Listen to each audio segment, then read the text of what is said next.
Hello, everybody. Good evening. Can you hear me? Can you hear me? Can you see me?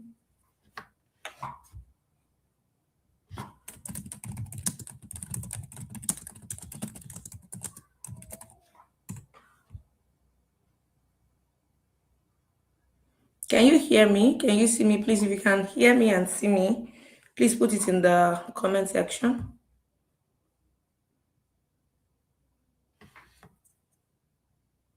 Oh, yeah. All right. Thank you. I'm going to confirm one more time because I want to use the microphone. Oh, now. Can you still hear me? Can you still hear me now? Okay. Welcome. Welcome, everybody. It's so good. It's so good to have you here. It's so good to have you here. It's so good to have you here. Welcome, welcome. All right. So please, can you quickly tell us your name and where you're joining us from? Welcome to the Break into Data Analysis webinar. I know you've been looking forward to this, and same here. I've been looking forward to it, and it's such a pleasure to be here with you all. Can you tell me your name? I can see Abraham, but I can see some people that are not using their real name. I can see Truthful Word. All right. I can see Jones Okoro. Can you tell me your name and where you're joining us from and your key expectation? I love it when people are coming for this kind of stuff and they really do have expectations. Yeah, I love it. I love it. I love it. So tell me, Sharon, welcome. Please tell me your expectations. Don't forget to do that from Abuja. Thank you. Good morning. Good evening. Um, all right, Sharon, welcome. Glory Willie, welcome from Akwa Ibom. Wow, looks like we're joining from every part of Nigeria. Welcome, welcome. Let's do that. Let's introduce ourselves. You can meet someone. This is also a place to network, a place to meet each other. You're welcome. Tonight is going to be good. It's going to be great. You're in for so much from Oka. Oka, right? Is it Akwa Ibom or Oka? Because I don't know the difference between that. Israel from Oyo State to learn what it takes to be a professional data analyst. All right. Welcome. I love it when people come with expectations because that is what would make you take something home with you. So please drop your name, where you're joining us from, in the comment section.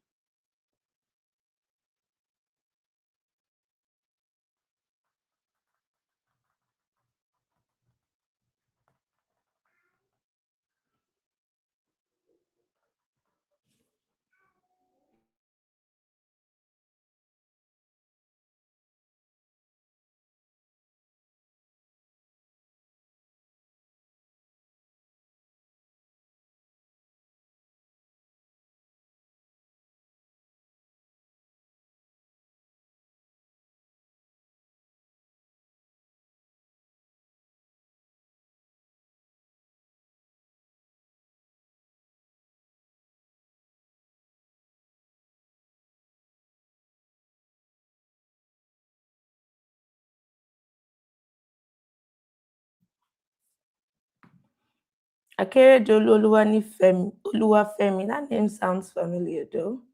Welcome. Mercy from Ilorin. We have people from Delta. We have people from Jos. We have people from Abuja. We have people from Lagos. Benjamin from Ogbomoso. I am looking forward to learn what recruiters are looking for. I love that. I love that. Akeredolu Oluwafemi, yeah. Mrs. Okunsanya from Abeokuta. Welcome. Welcome. Welcome. Queen from Jigawa State. Looks like we're going to have every city here. Lagos. Jonathan from Lagos. Welcome. Christian from Lagos. We have people from Taraba. Wow. Looks like we're going to have people from all over. Just introduce yourself, meet each other. If you have somebody, maybe it's your namesake, you could just greet each other. I like when people network, when people lean on each other. There's so much we can do for each other. everybody here, one thing you must know is everybody here is interested in data analysis. So if you're networking with anybody here, you know it's very useful in holding yourself by the hand, asking each other about the journey. So meet people in the comment section.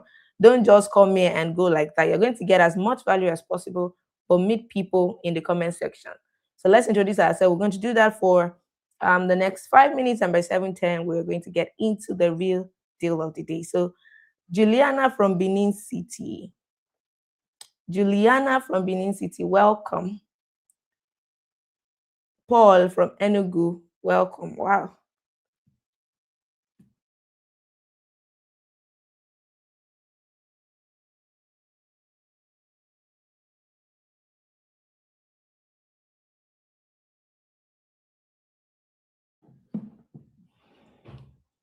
We have Jonathan from Gombe. We have Elizabeth from Kaduna. We have Toby from Abuja. Yeah, I'm so happy that we have like people from across the country. Welcome, everybody. Welcome, welcome, welcome, welcome. Please, I said type in your expectations. Type in your expectations. At least if you're not taking anything here away from this webinar, you should at least have your expectations fulfilled. You know what we're here to talk about. You know the things I have told you you're going to benefit. So let me know what you want to take. Oh, my key expectation is beyond getting the needed information in this field, but to back the scholarship. Someone is here for the someone is here for the real deal though. All right, welcome, Abraham. I wish you well in that pursuit. All right, 3 minutes and we get started. 3 minutes and we get started. 3 minutes and we get started.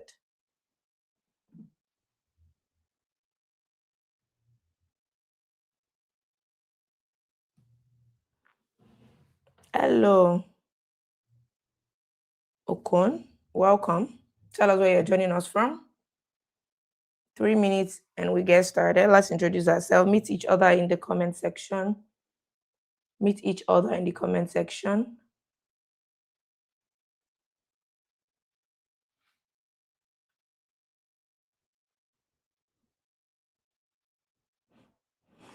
All right. So, once again, I just want to welcome you here because it's another opportunity for us at Ioneer to dispense value and also to give information that are worthwhile and can help people make good decisions.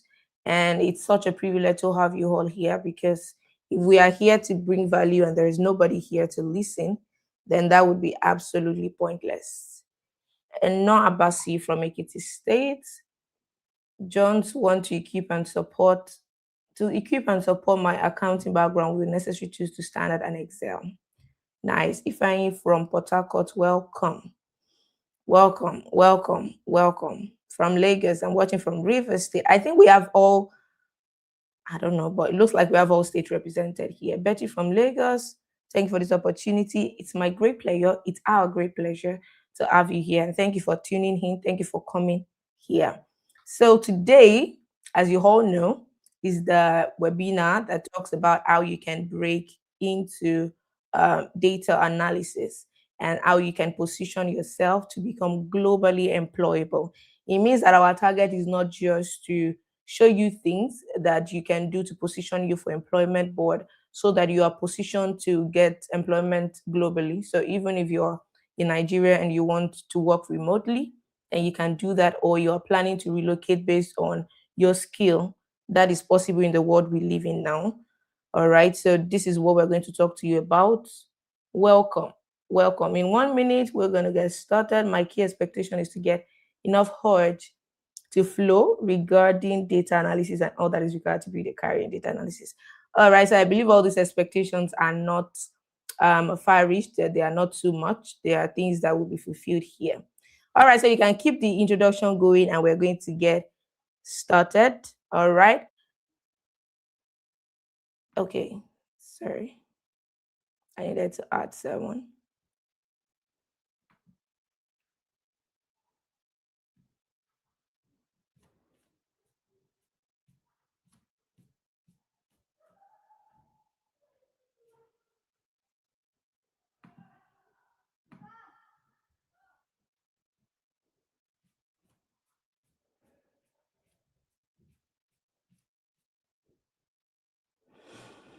Alrighty, seventh then, and we are going to get started. So, welcome again, everybody. It's my delight and our delight to have you here, and it gives me so much joy to see that there are people ready to, grab life by the horn. People who want to get informed about what is changing, and people who know what things to pass them by. And I'm sure that you're that kind of person because you are here. And mind you, today, I won't be persuading you about anything. Everyone has a role to play in their own lives. So I'm only going to help open your eyes to some information and show you what can change your career, your life, and your finances. All right. And I believe that this 1 hour, 30 minutes you're going to use here will be like the best use of your time maybe this year or in this period or so far. Because in this webinar, I'll go ahead and show you what data analysis truly is in the definition of the market. I'm going to tell you the myths about data analysis, the lies and deceptions and the truth, because there are a lot of things going out there, and then there are scams. Because when there is original of something, there has to be a fake of it, right? So I'm going today to tell you some of these deceptions and lies that is going on out there, so you don't miss out on what is really real. I'm going to go ahead to also show you why data analysis are still not analysts are still not landing jobs despite thousands of open data analysis role out there. We're also going to learn about why people learn data analysis, but don't land jobs, and one of the secrets that can help land more interview opportunities. We're also going to talk about the core skills or the essential tools you need to know to land a data analysis job globally. All right. And then I'm also going to go ahead. Going to talk about job availability. Is there really job opportunity in this field?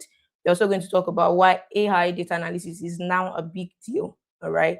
We're also going to touch on what you need to do to create a solid or competitive portfolio. We're going to talk about the step-by-step roadmap you need to easily and quickly break into data analysis. All right, even if you're a total beginner. And also how to learn international roles, and also finally how you can be opportune to get scholarship, 50 to 60% scholarship today. All right, so from what I've just listed, you can see that you're in for a lot, and you can see that a lot of your expectations is going to be fulfilled. And now that I'm listing them, I think this webinar is meant to be paid, all right? Because just one point out of this is enough for an entire webinar. However, we're going to share all of these things with you for free today. I want you to take note of the things that are important to you.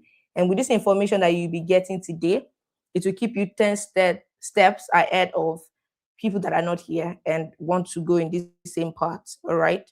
So, but I think we should do a little bit of introduction about, okay, who is it that's going to be talking to you today, and who are we, all right, generally, that we're going to be talking to you today. So first off, my name is Oluwapelumi. You must have met me some way or the other. I've been sending you letters in your mail, so you must know me one way or the other. My name is Oluwapelumi. I'm a co-founder, I'm a chief marketing officer and a growth analyst, and I have a total of 6+ years experience working in these roles and helping businesses make profit through marketing, through growth strategies, and also analyzing of marketing data. All right. And we also have our second speaker here. I've told you a lot about him already. So I know a lot of you are looking forward to him. I call him Dr. Gospel. Of course, he's about to round up his doctoral program, but I already call him doctor because he's already, all right. He's a senior data analyst working at one of the highly ranked consulting companies, all right, McKinsey and Company. And he's here today. He's going to be sharing a lot of things with you. I told you earlier that he transitioned from agricultural science into data analysis. So why are we not going to want to hear from such a person who moved his way from agricultural science into data analysis up until the point where he became a senior data analyst in such a company here in Europe? So it's important that we hear from people like that. I also have the third speaker with me. Maybe he'll be coming on, but I don't know. All right, so he's the CEO of Ioneer. His name is Ayobami.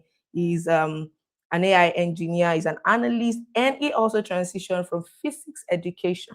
All right, so the kind of people you have here, I also have biochemistry background. So the bulk of people you have here are people who transition from non-technical backgrounds into this career path. I know I've been able to make meaning out of it. So if you are here, I've had a lot of people send me emails like, okay, I'm studying medicine. Someone told me he's studying medicine. Someone told me he wants to transition from civil engineering. Some people banking, some people accounting. So you are here, you're not in the wrong place. All right. So you are not just hearing um, advices that are not relatable to us. So we're going to be sharing all of these um, important things with you. All right. But let me give a little disclaimer.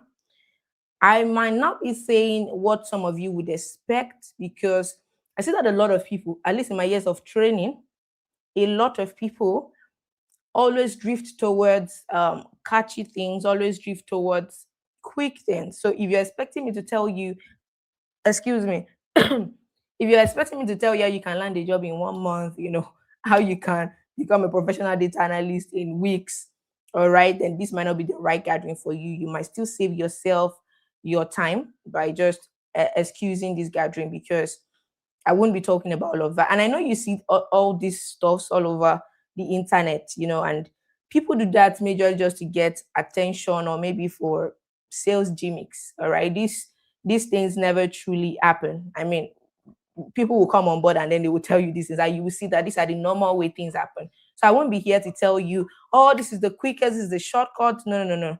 I'm going to be telling you what is real. And beside the fact that the speakers here are very well experienced, they have worked these parts, and the fact that we are going to leverage on this, we went much further to just ensure that this webinar is absolutely valuable and true. So we are premising this entire webinar on three things. And the first thing is we did market study and research from major industry reports, all right, and job portals, all right. We went ahead to understand reality by talking to and interviewing actual recruiters, hiring managers, and also professionals. All right, because it's important to also weigh whatever it is that by experience we've got into what other people are experiencing in other companies around the world. And we did this majorly with people that are working in international companies. All right, because like I told you, what we're going to be talking here today is not going to be about just how you can fit in into some maybe small companies, but also how you can position even to get into maybe bigger tech companies or bigger companies. And the third thing we are premising this webinar on is also our experience in this industry. So now that you have a brief, which I think is such a robust and comprehensive and holistic brief of what we're going to be talking about today. If you are ready, type I am ready in the comment section. If you are ready to get all of these things, if you are ready, I need you to be very interactive, guys. It can feel lonely here when you're talking, so I need you in the comment section. Even when I'm not asking you to type, please type. All right, seeing that could make me know that, oh yeah, people are here, people are here with us. So if you are ready, type I am ready. I am waiting for that.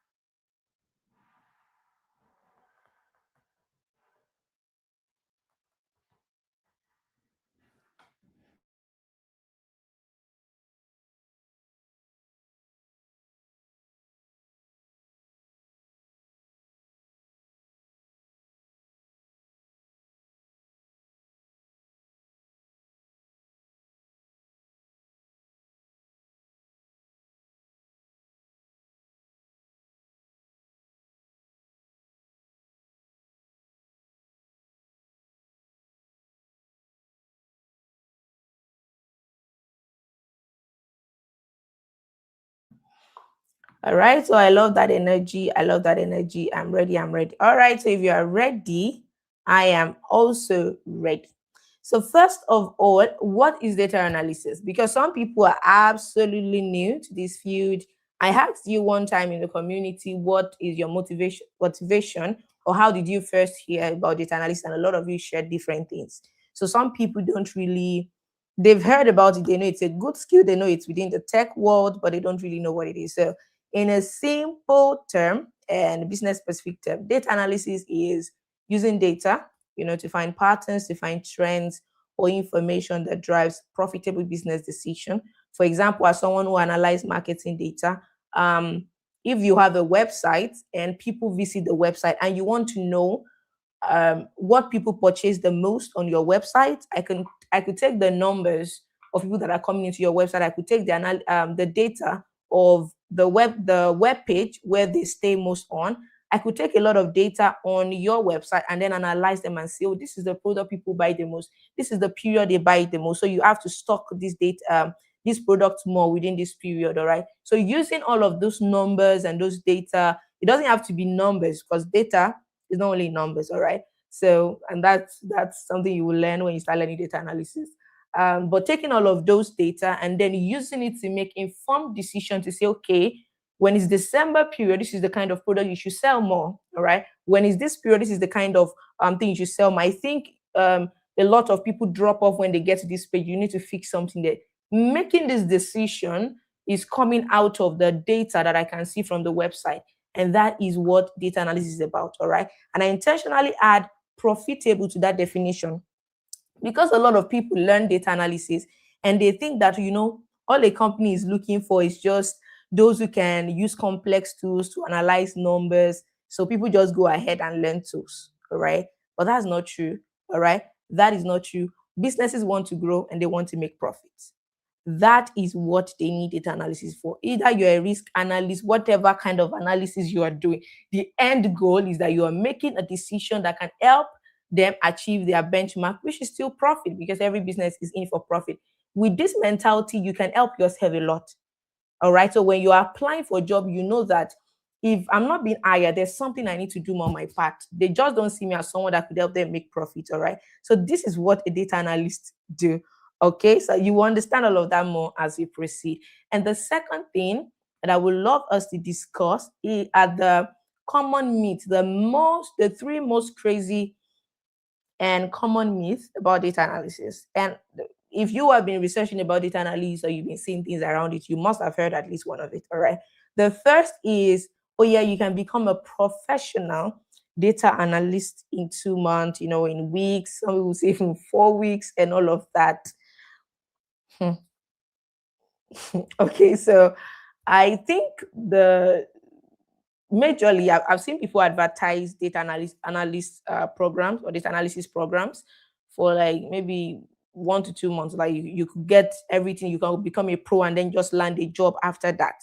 And it sounds impressive and it sounds really fast. But when you look deeper, what really happens is that most time these guys or whoever is doing that might teach the basics.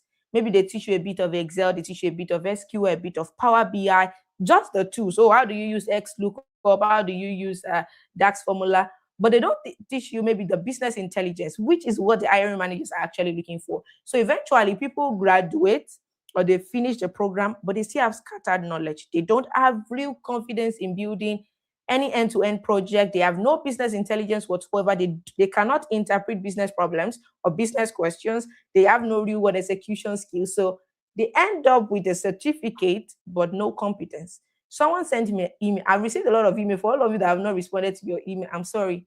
I have a lot of things on my hands, but I'm going to do well to respond to them. But someone sent me a mail saying, I think he learned this analysis, but he doesn't have the confidence. That was the exact word he used. I don't have the confidence to apply for a job. So if someone does not have the confidence to apply for a job, how on earth is he going to have confidence when he gets to the interview?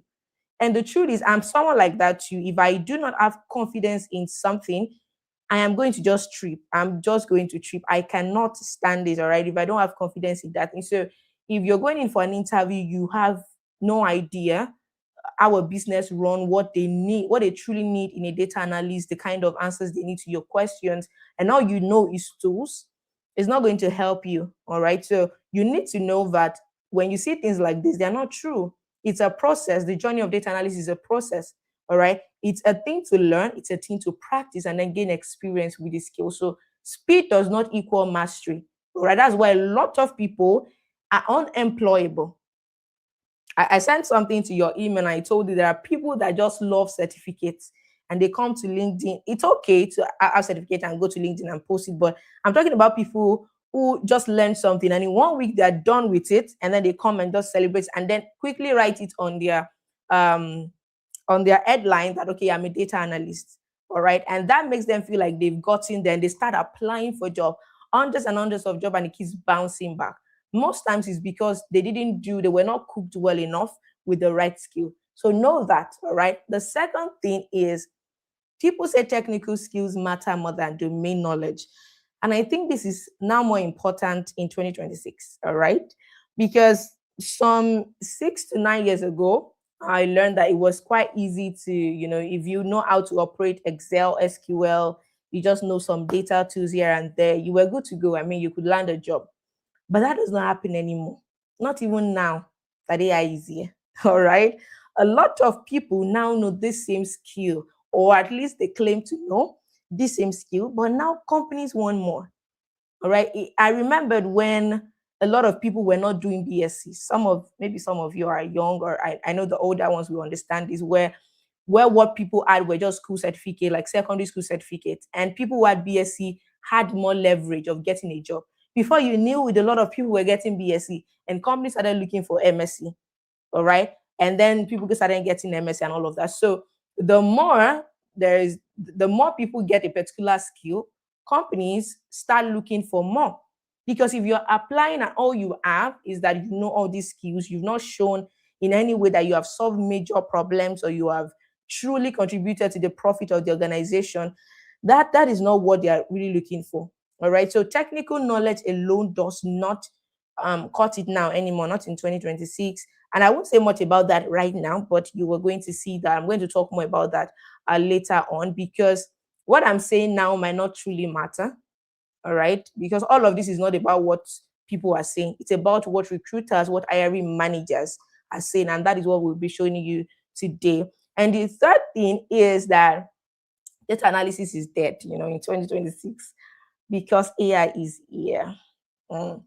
And this is a big one. This has been causing a lot of confusion for many people. If you've ever heard this, put this in the comment section. You've ever heard it that data analysis is dead?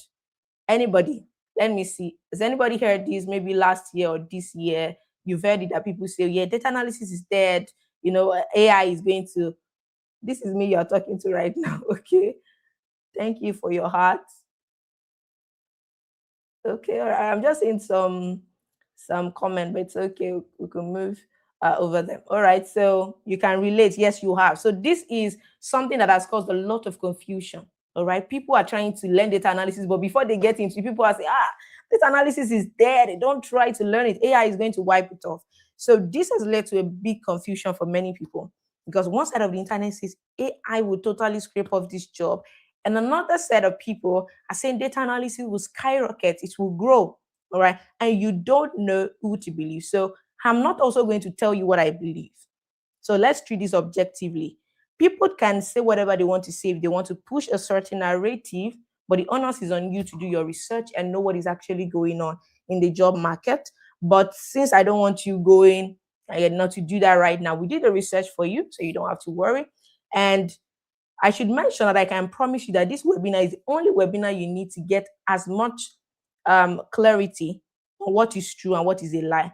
So quickly, let's get into just few, maybe two real statistics from job market leaders to find out if data analysis is still worth pursuing in 2026. So let me quickly share my screen with you a bit. Okay. Sorry. All right. Permit me, please. Okay, share screen. I saw that. All right, so I'm quickly going to share this with you. I hope I'm in the right place. Can you see my screen? Can you see the US Bureau of Labor Statistics? Can you see that? Okay, yes. It's an ongoing discussion we have at work all the time. I love that. I heard it even in my workplace. You see, these are real things, and that's why it's important that we talk about it. So this is US Bureau of Labor Statistics. These are not just people that put out data out there. Right? These are people that are they dig into the industry. They know what is going on because this is their job. This is what they need to do. They need to put the right information out there. So let's see. Fast growing occupation, and this is 2024 to 2034, and this is still 2026. And let's see the data related stuff that we have here. You can see data scientists growing by 34%. You can see operational research analysts growing by 21%. All right. So it shows you that, okay, this is not coming, it's not coming down. Let's check here. Let me make this more visible. You can see that the first here is a data related field, big data specialist, and this is growing by, I hope you can see clearly, almost 110%. All right. And then let's go and see, this is data analyst and scientist. You can see this is growing by over 40%. All right. Over 40%. And this statistics might not even, it might not show the actual thing, but we're still going to check in the course of this webinar. Are there really job opportunities in the market for this? You say, I'm showing you this because it's not about what I think. I can think AI will wipe out the job, and I might think AI will not wipe out the job. All right. So I wanted to quickly show you that because it's important. So now I'll go back to, these slides. Okay.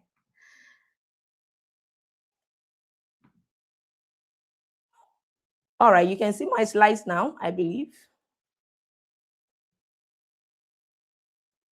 Right? You can see my slides, right? Okay. All right. So all of what we've just checked, the amount that I have, I don't want us to take so much time. All of this thing that I've shown you, it just shows that data analysis is predicted to grow more over the next, years. And AI is not replacing data analysts. But let me make a balance. All right. AI is actually gaining wide adoption in the data analysis industry right now, but not that it's replacing analysts. What it is doing, it is aiding and assisting them, and it is actually taking out the manual processes away from them and speeds it up so that analysts now can spend more time on business intelligence activities. And that is why I said the other time, you can't just go in with technical skills alone, of course, and just believe that, oh, that's all I need. There are lots there are lots of tools out there, AI tools that could debug your code if it's wrong, that could give you DAX formulas. All of those things could be done by AI, but it's not like it's sending data analysts outside of the field. So you see, this factor here is why, like I said, you can't just learn regular data analysis skill and think, oh yeah, I'll land a job. So because these new technologies, when technologies like this emerge, jobs are actually displaced. This happens over and over again. If you look at history, if you look at the trend, when the world moved from agricultural age to industrial age, there were a lot of jobs that was displaced, and people that quickly grabbed onto the industrial skills needed in the industrial world were able to move quickly and make good money, because the money always increases when these things come, right? Because people need to learn skills. It also happened when we moved from industrial age to technological age. And now that we are moving to AI age, it would happen. It's even happening again, right? AI is actually wiping out jobs because there were over 300,000 job layoffs in 2025 alone. Just that the most affected role are, maybe bookkeeping, entry level roles, customer support, some services, some things that are majorly repetitive, right? Those are the things that are displaced. So, but the good news is that even though AI is wiping out jobs, it's actually also paving way for new roles. All right. It's actually also paving way for new roles. And that is where you come in. And that is where this information you want to get comes in. So it's for people who can, if you can't be part of the few people who can actually get hold of the right information and use it immediately, then you will be able to survive the AI storm. The truth is, there will be more pay, or there are more pay now for people who are skilled in these things. All right, because you have to learn the skill, and sometimes people generally don't want to. All right, but now that you are here, it just gives you a better leverage. So when technologies like this, if you're asking yourself, what should I do now, what should I do, when technologies like this breeze in or storms in, because it's like we are in AI storm era, the job market is always leaving a place and moving to another place. And what you must do is find out where they are moving to and go there and position yourself immediately. It's simple, it's so easy, and it's smart. All right. So this would lead me to then tell you what companies are actually hiring for in 2026. All right. It will lead me to tell you what companies are hiring for. I know a lot of people desire to, land jobs remotely, get to work for international branch remotely. And there are remote jobs. That's the truth. When I was in Nigeria, I worked remotely also. I mean, fully remote. Okay, so there are remote jobs that are available. Some people have also mentioned, relocating based on job visa. And Europe even actually just put out a law in this 2026 that makes it more, how do I say now, that limits the strictness on job visas, all right? But it's mostly related to also skills that are in demand like this. So um so I would say something to you, which is the same thing one of the professionals we interviewed said. All right. He says, if you want to be employable globally, then you must have world-class skills. And that is it. You don't want to limit yourself. You don't want to stay limited. Like I mentioned earlier, AI has created a new future for jobs. And it will remain that way, at least for now, till something else comes up that we don't know. But it's not likely that it's going to come up in like 10, 20 years. You know how long we are, the agricultural age, the industrial age, for how long they can be. All right. So now, what are hiring managers actually looking for? The truth is that companies are looking to adopt and incorporate AI.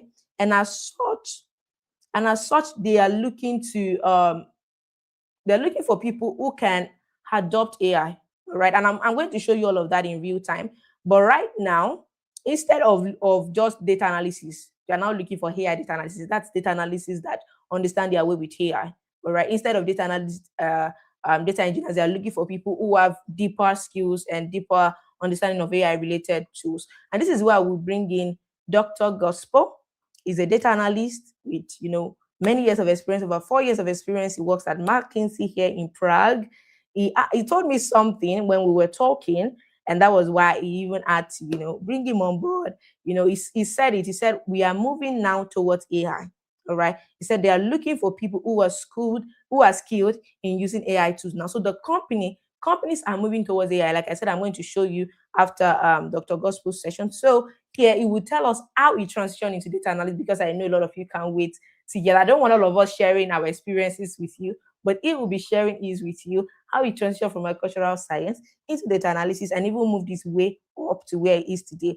He will tell us what companies are looking for from his own perspective of what companies are looking for in a data analyst and what he considers when he hires data analysts for his company. And before I have him up here, Dr. Gospel, I want to say thank you for choosing to do this for us. And please, can you say thank you to him even before he starts? Because he's a very busy person. And then as soon as I told him, he chose to be here. And that shows how well he really, really prioritizes impacting lives. Thank you so much. So it's my big delight. Let us clap in the comment section to welcome Dr. Gospel on board. Welcome. Thank you. Thank you so much, Sister Oluwapelumi. And thank you, everyone, for joining as well. And for the introduction that you made, I think it's a bit too much. It's a bit too much. I'm just gospel for now until a few weeks' time. So, No, it's not. thank you. Thank you so much. And I'm very sure you guys have learned a lot already from what has been said.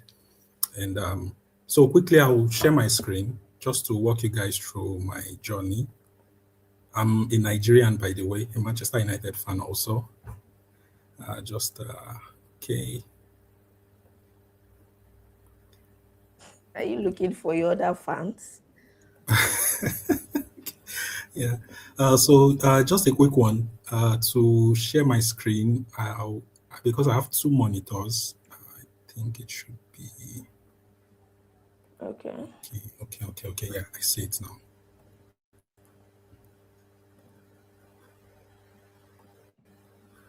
Okay. So just to ensure that we can see this screen I'm sharing, can you guys see the screen I'm sharing? Yeah, I can see it. Please, can you see this skin? Guys, can you see the screen? I can't Please. read the chat for now, so Now I just need they a are confirmation. bringing in the Manchester thing. Can you see the screen? We're not here for Okay, Manchester. I Let's have focus my on. fellow I have my fellow I see Manchester them. United I fan. see them. All Thank right, they you. can see your screen, sir. All right, so quickly, I don't have so much time, just limited time to share this with you guys. So already you've heard that I started my journey as an agricultural economics person, and quickly we are just going to be looking into how I transitioned into data analytics. If you're looking for me, my name is Gospel Iyoko.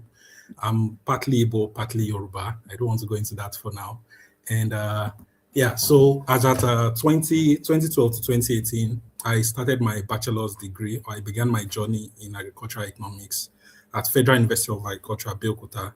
And at this point, I finished in 2018, moved to Czech Republic for a master's program after my NYSC. I waited for a year to finish my NYSC program. And after that period, after completing my master's degree program, that was in 2021, I was fortunate actually to get an internship position. And I'm saying this because it's quite important to tell you guys that for some of these big companies, the easiest way to enter is through an internship position. For some of us, we might think it's maybe a bit too late to start looking for internships, but at that time, I mean, I was still younger. That was about maybe 5 years ago when I landed this position. So I completed my thesis. I joined the analytics team as an intern in 2021. And at that point, to be honest with you, the only thing I did was just to do a bit of Excel. And I think at that point, I actually felt like I knew quite a lot about Excel until I landed myself in, McKinsey and Company. And although the criteria was that we should all be quite new to analytics in general, but the way they started the training, because there was like a month or 2 months of training in Excel, it was quite too fast for me. So they were going into a lot of writing formulas. That was the first time I saw index match using pivot tables, power queries, and all these things. And to be honest with you, after 2 days of the training, I told my roommate, I said I was going to quit. So I just felt like, okay, maybe this was a bit too much for me. Let me look for something, a bit on my level, because I never had a work experience. I never worked in a firm until that time. So I was only, I think I only did some sales job during my NYSC days. I served in Lagos. So that was where I got a bit of corporate experience. So I started my analytics journey, and I was supporting colleagues. And thankfully, my roommate then was the one who supported me. So for me, I think I was quite lucky to have someone who knew just a bit of Excel. He just knew a bit of formula writing and everything. So he was able to help me through the first few days. I think for like 3 to 5 days, he was able to support me with the assignment, the tasks they were giving us. So after that time, what I did actually was to create a plan. So I think that was quite important for me. I would get up as early as 6 a.m., 5 a.m., just to study, practice a lot of challenges, watch videos, just to stay abreast of what is going to happen. And also I prepare for the next day. So because I don't want to look too naive, I want to set myself up for success as well. So at that time, there were 4 of us as interns. And at the end of 3 months, there was one position that was open for a full-time analyst. So I spoke with my manager about this and was actually excited. So, and that was because I actually put in the effort, and I put in, the time, the resources to actually set myself up for success. So what I do currently is I support consultants, I support business analysts, senior partners, associates with data work. And as of 2021, when I started, the major thing we did then was just to create formulas, write DAX formulas, write LODs and the likes. So at that point, I think AI was not something we're familiar with. The time I started hearing about AI was, I think, 2023, but nobody was really talking about it back then. So yeah, this is my picture for those that are looking forward to seeing my face. I might not be as handsome as this, just FYI. So quickly, without any tech background and without my experience using any of these analytic tools, I was able to enter into data analytics with no problem, or I would say with little or no problem. So I leveraged on platforms that earned me some certifications, not really because the certifications was what got me there, but it will allow you to get some experience, like get the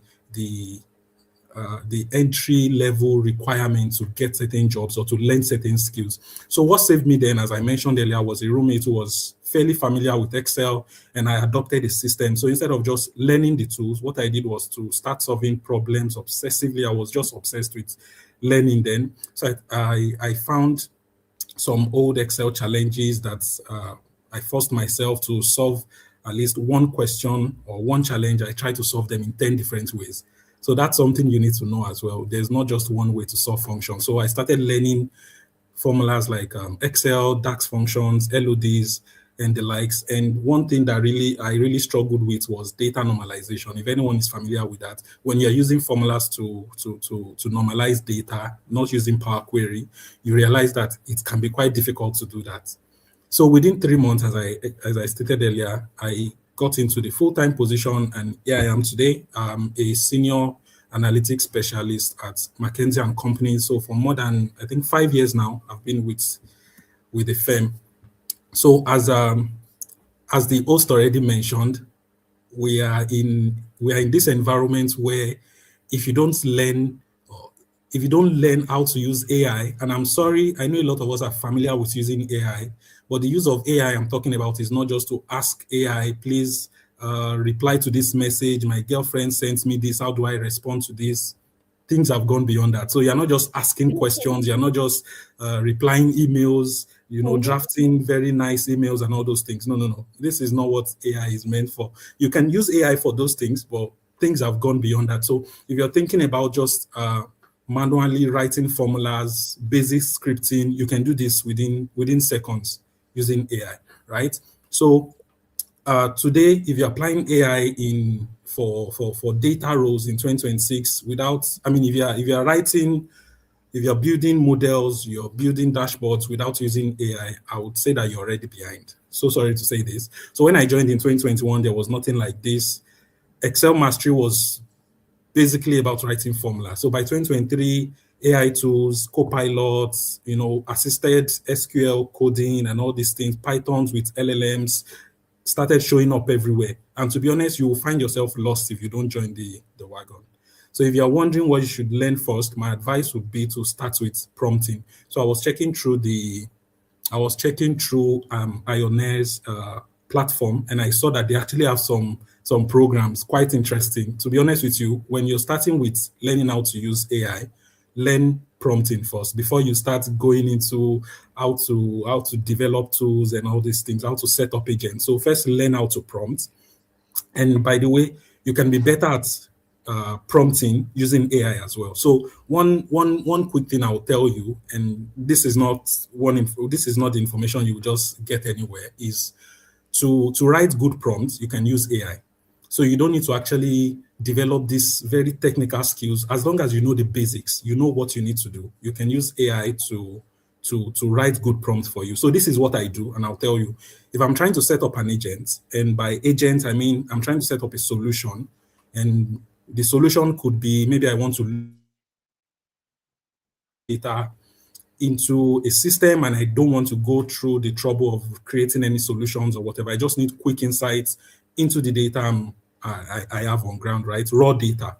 So what I do is just to ask AI because I know the background knowledge about how to create those processes. So I just record a voice note. I can use ChatGPT or Perplexity for this. So I just set up the voice prompt and I just start recording. So I can record for the next 30 minutes. It translates this and then it comes up with the prompt to use. So that prompt is what I will take into, let's say, an environment like Cursor or Cloud or any cloud AI, so any other platform you want to use. So this is how you kind of speed up these processes. But the truth is, if you don't set yourself up in an environment that actually tells you about this thing, you might be lost.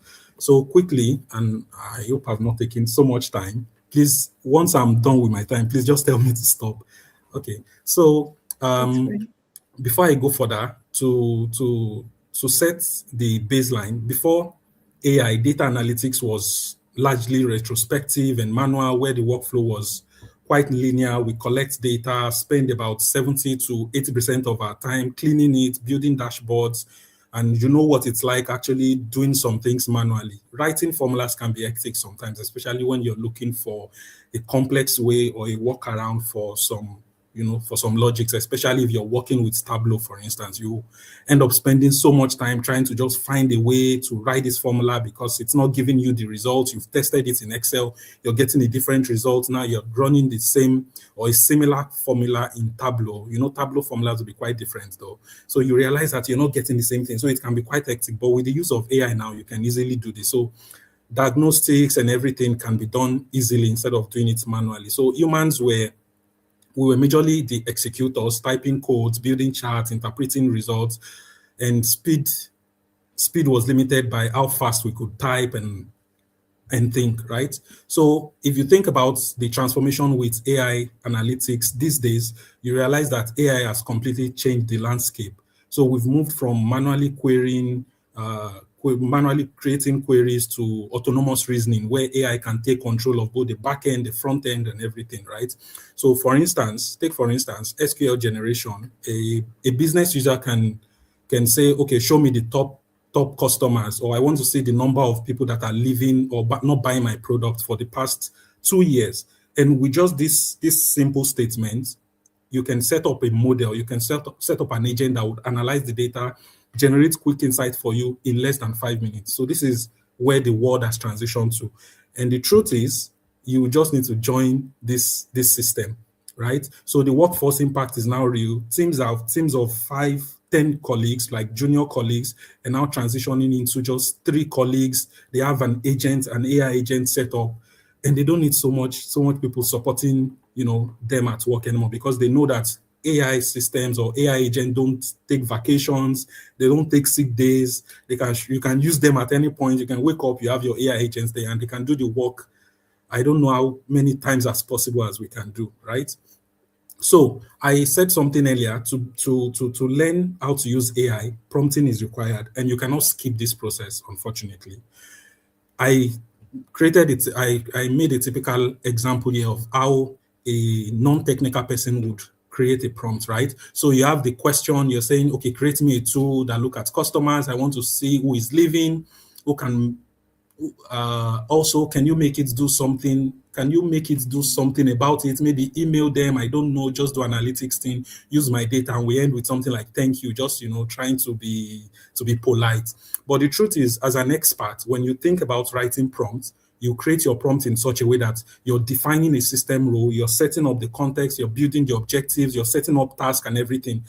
And to be honest with you, all these things that I've stated here, the AI will still be the one to generate everything, like from start to finish, because you understand how the system works. But the truth is, if you don't know the the the baseline or the fundamentals of probably creating Tableau dashboards, importing data, and all these things, it can be quite stressful. It can be quite tedious for you to just jump the whole process of the fundamental stage right to the stage where you start creating prompts. So this is why platforms that would encourage you to learn, platform where you meet mentors and people that have gone ahead of you, you learn faster through this means, right? So already AI is replacing humans, and if you check, there are a couple of AI agents that have been established. A lot of companies are adopting this. Even McKinsey and company have adopted this a lot. So there are tools, there are agents that have been set up to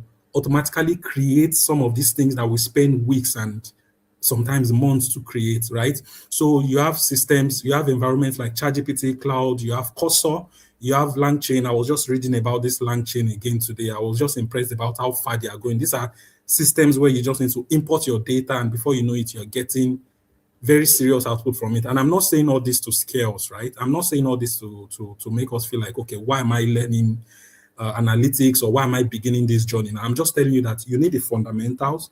You need someone who would train you, because if you're going to train yourself, I can assure you it will take very long time. So you need a platform to learn. You need someone to train you, put you in the right steps, and then set you up for success. So these AI agents, I can tell you that a lot of big companies are adopting these AI agents, AI solutions, or agentic solutions. You might have heard that word, agentic solutions, a lot. So a lot of small companies are also trying to, invest in this, but they don't know where to start. And that is where you come in. You can be the one supporting smaller companies. You can be the one supporting um, SMEs to build a system for them. So you identify their problem. You can research problems using Perplexity and some tools for research, and then identify a problem you can solve. So by solving this problem, you create a tool that can automate systems. So you create a tool where users do not need to spend so much time, trying to create things manually. So these tools are accessible without several fundamentals. I mean, the tools are accessible, but without the fundamentals, you are most likely to fail. So if you don't know what a primary key is, for example, how do you set up an agent? How do you build a solution if you don't know the fundamentals about your data or how to set up your data, right? So that's why a guided platform like Ione, I would encourage you to visit their platform. There are a lot of programs. There are a lot of I've seen a couple of them and I'm like, okay, maybe I'll take a look at this as well. It's good to always learn. By the way, we don't stop learning as data analysts, data scientists, whatever you're doing. We don't stop learning. So there's always something changing. Even the Excel you felt you knew a long time ago, I can tell you that between the last 3 months, there have been some very interesting formulas that you'll be like, okay, wow, this even makes my work easier. So we are always learning. So it's always good to take advantage of this platform. You have a lot of mentors, you have teachers, you have data literates that would encourage you and speed up the process of learning. So we have people that are expert at prompting, I can assure you, and they can build agentic architectures. They can help you to identify problems and then create solutions and then build agents with them. So these are the ways we these are the things I would encourage you to do. So we build agents with confidence, or you risk being replaced by those who do. So it's either you learn it or you're replaced by those who have learned it. So quickly, let me just tell you some of the things we look at, because I was also fortunate to be among the recruiters in McKinsey and Company for my team. I was recruiting for the India team just a few months ago, and I can tell you that apart from the soft skills, so you can be very good at communicating, you can be very good at every other skill, but without the technical skill, I can tell you the technical stage alone is one of the most important. So you can bamboozle us in the talking stage, you tell us how far you can go and everything, but when it comes to actually applying the skills, because no company would accept you unless they actually see what you can do. And by seeing what you can do, I mean, it's about you actually practicing and applying your knowledge to certain problems, to work scenarios and all those things. So the technical skills, I've highlighted a couple of them here. We'll look at Excel, Power BI, Tableau. Beyond the fundamentals, you need to know a couple of things. And I can tell you that a lot of companies will now even check how you can adopt and how you can apply AI, how you can create solutions. So if you're not including all those things about AI in your CV now, don't be shocked that your CV can just be swept away. So learning SQL fundamentals, Python, AI tools, we have Copilot, Power Automate, Lovable, you have ChatGPT, and so on. So these things are programs that have been set up. There are tools, there are information that have been set up that you can learn on this Ioneer platform. So I would encourage you to visit and check actually. So lastly, I know my time is up. I'm so sorry. So the roadmap to breaking into any big company, so not just for McKinsey and Company, this applies to every big firm or to any firm you're looking forward to working for. So the fundamentals first is to learn the basics of any tool. If you're trying to go into Power BI or whatever, Tableau, Excel, SQL, Python, please know the fundamentals. Get certified. And trust me, the best way to get into any company is to actually learn. You have to learn. You can't skip that process of learning. You can't lie to a recruiter. They would know for sure when they start asking you questions that you can't provide answers for. So if they ask you scenarios and then you can't give more than one scenario, they know for sure that you've probably not practiced this thing. So the next thing is to daily commit yourself to this activity. Consistency beats brilliance every day. I will tell you that. So you waking up, getting up every day with full focus, full energy, trying these solutions, trying these agents, trying this task, it will help you to gain the skills faster, right? It helps you to set yourself at the position to be successful, right? So what I did back then, I remember I had a OneNote where I always create my codes and everything. If it's still applicable to you, you can create a cheat sheet like that. So it's like just having a OneNote, you create your formulas or you create your codes and everything that you've gotten. So it helps you in similar situations to, skip the process of troubleshooting and everything, or just, you can just do like a copy and paste and you have your solution, right? So AI fluency, which is the most important part, is non-negotiable. I'm sorry, you cannot skip this. So connect with experts, and I can tell you there are so many on this platform. Connect with experts. You can meet people that have gone way ahead of you, and they will set you up. I mean, they can even network you with people that would connect you to other businesses. And I'm sure this would help you in so many ways, and it will allow you to avoid certain pitfalls that a lot of us have entered at some point. So your network is your net worth. I know this is quite cliche, but one mentor can reduce the number of years you spend running or chasing after shadows. I can tell you. So they will set you up to they will set you up for success. That's just the truth. Your network is very, very important. So build networks, connect with people, and befriend that Excel pro in your room. So for me, it was my roommate. For you, it could be your colleague. It could be someone in this platform that you need to connect with. So the difference between where you are now and where you want to be is what you're doing right now, right? So I would encourage you to enroll for a course, check out the programs on Ion Air platform, and I can assure you, you will get the very best from it. So again, and sorry for taking so much time. I know I took a bit of time. So you can search me up on LinkedIn. My name is Gospel Iyoku, and you'll probably see this picture there, at least for now. So thank you all for listening, and I'll pass the mic Wow. to my colleague. Wow. Who else is saying wow in the comment section? That's a lot of value right there. That's a lot of value. And I'm not capping, I'm not really trying to hype things up. That's raw value you just add there. Can we appreciate him? Thank you so much, Dr. Gospel. I can't remove that doctor actually.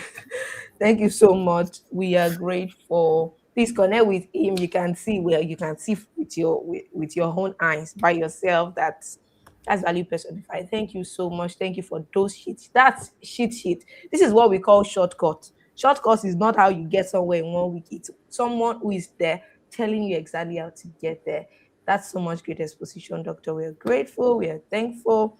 Thank you so much.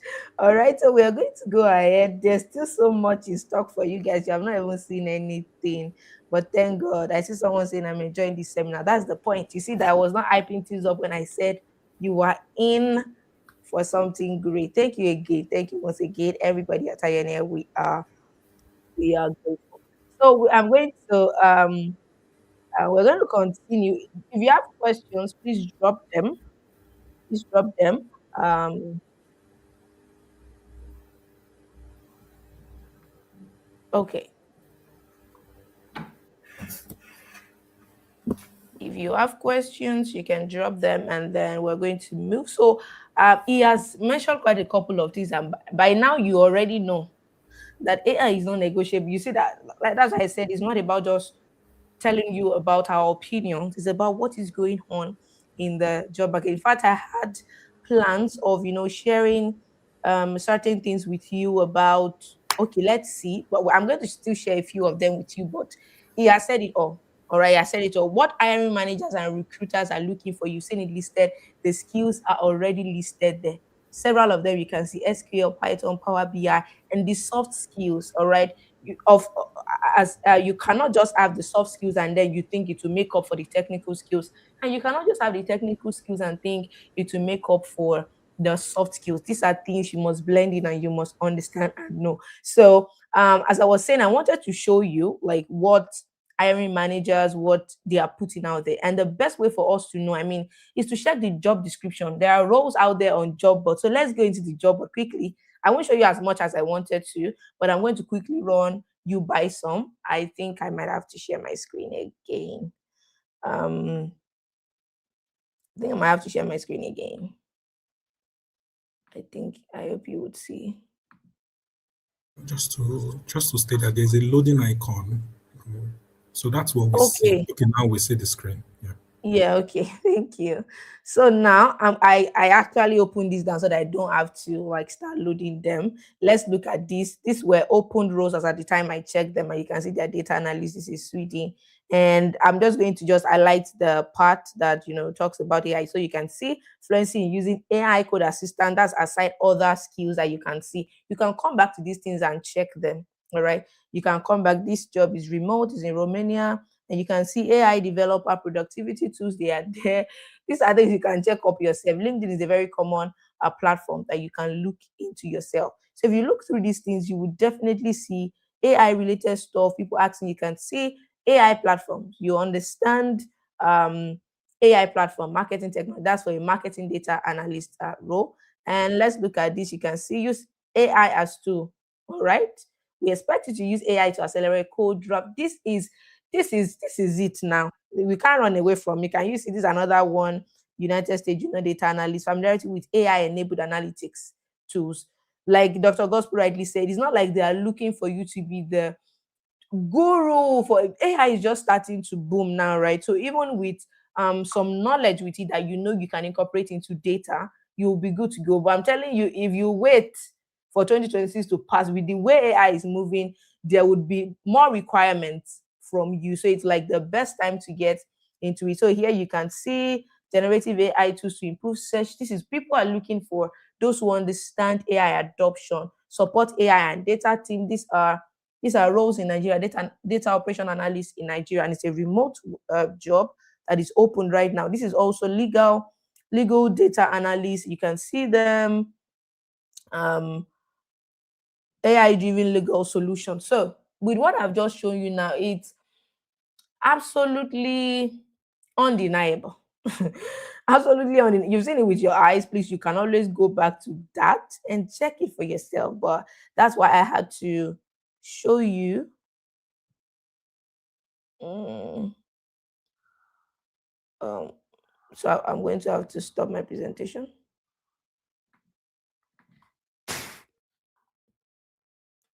All right, so you should be able to see that. Please, you can move this slide now. So you can see these are what the hiring managers and recruiters are actually hiring for now. And on a global scale, these are the most desirable skill for employment. And like you was saying, there are even markets that are untapped into. The market is open. International companies are still open. Big tech companies are still open, right? But there are still companies out there that they are just even trying to get their way into it. Right? That they are looking for somebody who just understand. And you would absolutely be a great fit even to get into those companies and learn your way. And I tell you, with experience and all of that, you can get your way into companies that you want to get your way into. All right. So that is what I wanted to show you about that. All right. And let me tell you a few fun facts about this. Companies are paying more money for these newly developed roles. All right, they are paying more money for this newly developed role. And remember that they are more specialized skills. So because people might feel like, oh my god, this is complex. If you were like me, then you probably have fear for like maybe things, because I have a biochemistry background that every single time I saw data, the green, red, whatever color, I just look away. I'm never interested. I'm not interested. I just feel it's complex because I'm coming from biochemistry, for crying out loud. But when I started to learn this skill, of course, I told you my story about how I gave up at first and eventually I went back full force. And then when I started learning some of this, I'm like, all this thing needs is commitment and concentration and consistency, like doctor said. They are not that hard, seriously. But the first exposure you have to them, they feel like, oh my god, they will scare you. But if you stay, they'll become your friends. And the number two thing is, yeah, data analysis is very haunted. You can see that already, very haunted by big, small companies at large. And this AI data analysis skill, as oddly in demand as it is a skill you can learn even if you have no technical or math background. You have no technical or math background. I can tell you, the three of us that are here, we have no technical background at all. All right. And when I started to learn how to use VS Code, how to use all this Copilot and all of those things, at first, like I told you, there will be no reason for me to lie to you here. I've sent it to you in email, my experience the first time. But one thing I learned in that journey is your first exposure. Take it, it's normal. If you have a first exposure to something you've never had experience in, it's going to uh, look to you like it's hard. But in the real sense, if you stay with it, if you know this is what I'm going for, you will push through it. So I need you to note there is a warning here. You can learn data analysis skills and still not land a job. All right. You can spend fortune learning the skill, but still miss this one thing I'm about to share with you. So I'm about to share with you the one reason I think after learning everything we've learned, it's important that you know this fact. There's a reason why people still learn data analysis, and I mean a lot of people still learn data analysis, but still don't land jobs. And I'll tell you the number one secret that could help you increase your interview opportunities. Are you ready for this one? I need people in the comment section. Are you ready for, or are you tired? We should go home. We should just close the webinar. Should we go? Are you tired? Should we go? Is it enough? The ones you have, you don't want to hear the remaining part. Tell me in the comment section, please. Tell me, tell me, tell me, tell me. I'm not seeing people type, but is it me? Tell me if you want more. If you still want to hear more or you're tired, we should go home. All right. Okay, so people are ready. You should have your water beside you so you sip it. So when you're hungry, take your popcorn because you're in for it. I hope you're taking notes. So Samuel says, let's go there. Samuel, by the way, you have one of your name is my husband's name. All right, so people are ready, or people are not ready to leave. Okay, so let's get into it. All right. I don't know if you've ever wondered why there are a lot of data analysts out there, yet there are still lots of data analyst open roles on job boards. All right. Like Dr. Gospel said, people are applying, yet the CV are getting screened out. What is the issue? This is not only the issue, but it's an issue that we have noticed even in the industry at this time, even while talking to other professionals, that we have noticed that, people are applying for the jobs and still not getting them.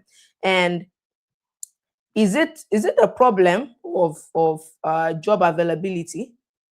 Is it a problem of job availability? So when it comes to job availability, if you check LinkedIn, just type in the under the job type data analyst as the role you're looking for, you're going to see over 48,000, 49,000 at least.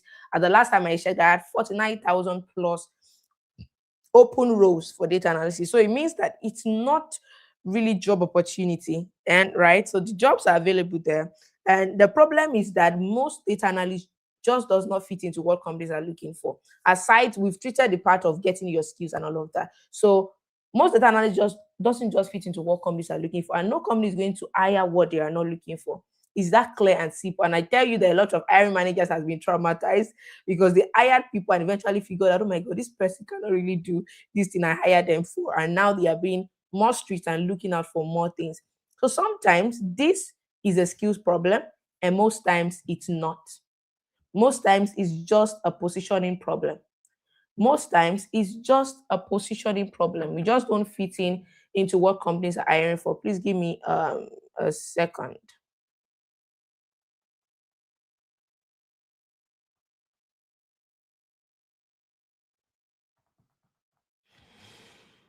All right. All right. So, like I said, most times it's just a positioning problem. And this is where domain knowledge becomes more powerful than just the technical knowledge. The technical knowledge is powerful. Well, I shouldn't repeat that again. You already know. So, whatever I'm saying now is a build up on the things we've said. It's not to discard anything. I mentioned the other time that there is a myth out there that no, no, no, you don't need domain knowledge, blah, blah, blah. Oh, well, maybe for some roles, but if you are positioning to be relevant and be able to leverage opportunities within your own environment and globally, then it's important for you to know that domain knowledge is important.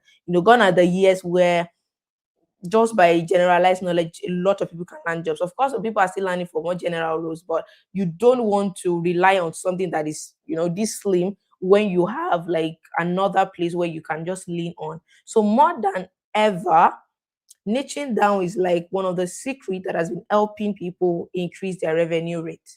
So here's the scenario.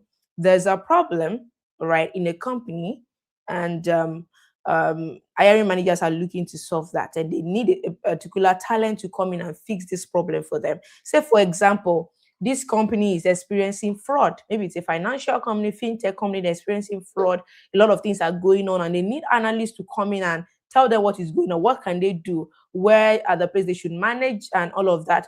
Or some people want to analyze risk. There are risk analysts, you've seen that. So they put out a job titled risk analyst, fraud analyst, revenue analyst, market analyst, pricing analyst, several things like that, right?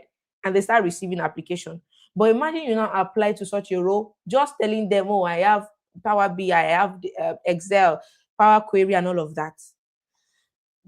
You know the answer. There's something that the hiring manager is looking for, right?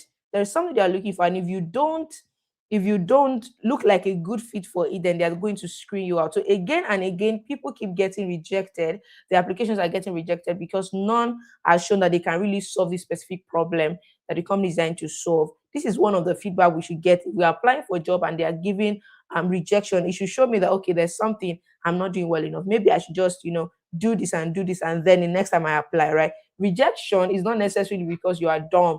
It's just that okay, there's something more I need to do. Everyone is applying with the same CV. listing out general data analysis skills.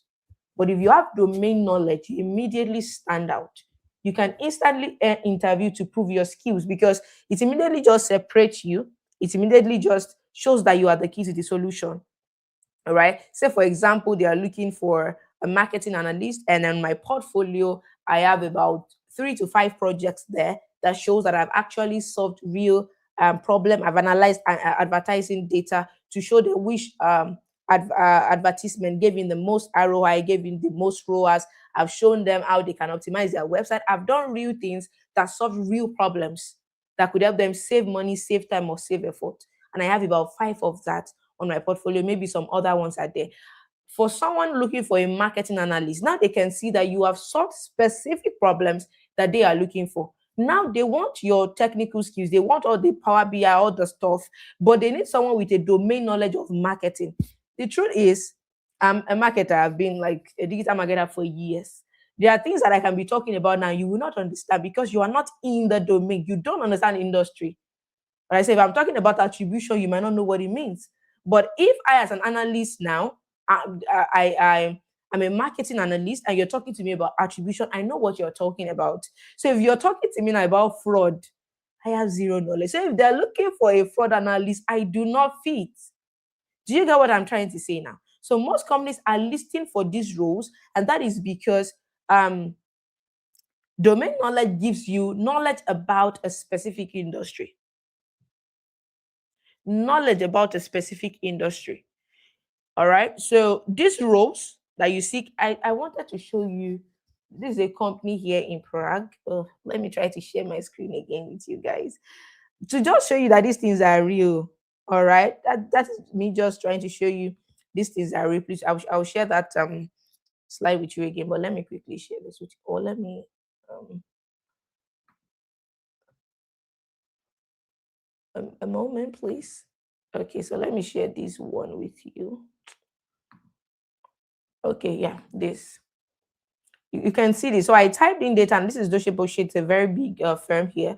Data analyst into the. Can you see my screen, please? Let me confirm. You can. Okay, yeah, I believe you can. So I'm going to move through it. But where am I for crying out loud? I missed my way. You're currently on the Deutsche Börse page, Okay, searching for thank the. you. All right. So I type in data analyst, and let's look at what is bringing out for me now as the search result. So this is data analyst financial market automation. All right. This is data analyst collateral and repo clearing design. This is data analyst. Okay, I've said that. This is senior. No, no, no. This is trading system and instrument data operation specialist. This is trading system and instrument data operation specialist. I think that's the same. This is process improvement and data specialist. This is credit analyst. This is sales and relationship management support. These are real. This is a real website. You can visit it yourself. You almost cannot see. I didn't search to the end, right? But you almost cannot see any data analyst role here that is alone, that is just data analyst. There's something attached to it. And when you look at the job description, they have specific things that they are looking for. You will see that it's very domain specific. By domain, I mean maybe it's an org, for example, sales. There's sales operation analyst. They are looking for those who understand sales forecasting, you understand sales cycle, you understand sleep rate, you understand all these things that normally if you're not within the domain of sales, you can't. So if you apply for this, if most roles are beginning to get this specific, you can imagine what is going on. It means that you have lesser role. It means you have lesser role in the industry now that is just wide out there. So if you don't have this domain experience or exposure, it means that you're applying and then you're getting bounced. Do you get the analogy now? These are very logical things that we have to start thinking about. So there are specialized analyst role now that we need to look into. So this is what happens. So people might feel, oh, this is very restrictive. It's very restrictive. I will not have a lot of job to apply to and all of that. So let me tell you this. For example, let me take Deutsche Börse again. For example, maybe normally if they had wanted to hire for general data, and maybe those days when they used to do that, maybe they will hire 1 or 2 or 3 for a company. Let's see. Not this is a very big company. Don't let me use this example. Maybe because this company has a lot of company inside of it. But let's just say a single company. Maybe they will hire 2 to 3. data analyst. All right. But now that they are very specific, it almost looks like every org within the industry has an analyst. There's fraud analyst, there's price analyst, there's credit analyst, there's revenue analyst, there's sales analyst, there's marketing. Because most companies have all of these organizations and departments within them. So almost like all of them have analysts, because doing analysis involves you first understanding business questions. So if you are giving somebody that doesn't have sales understanding a sales question, it's going to take them time to unravel or unpack it.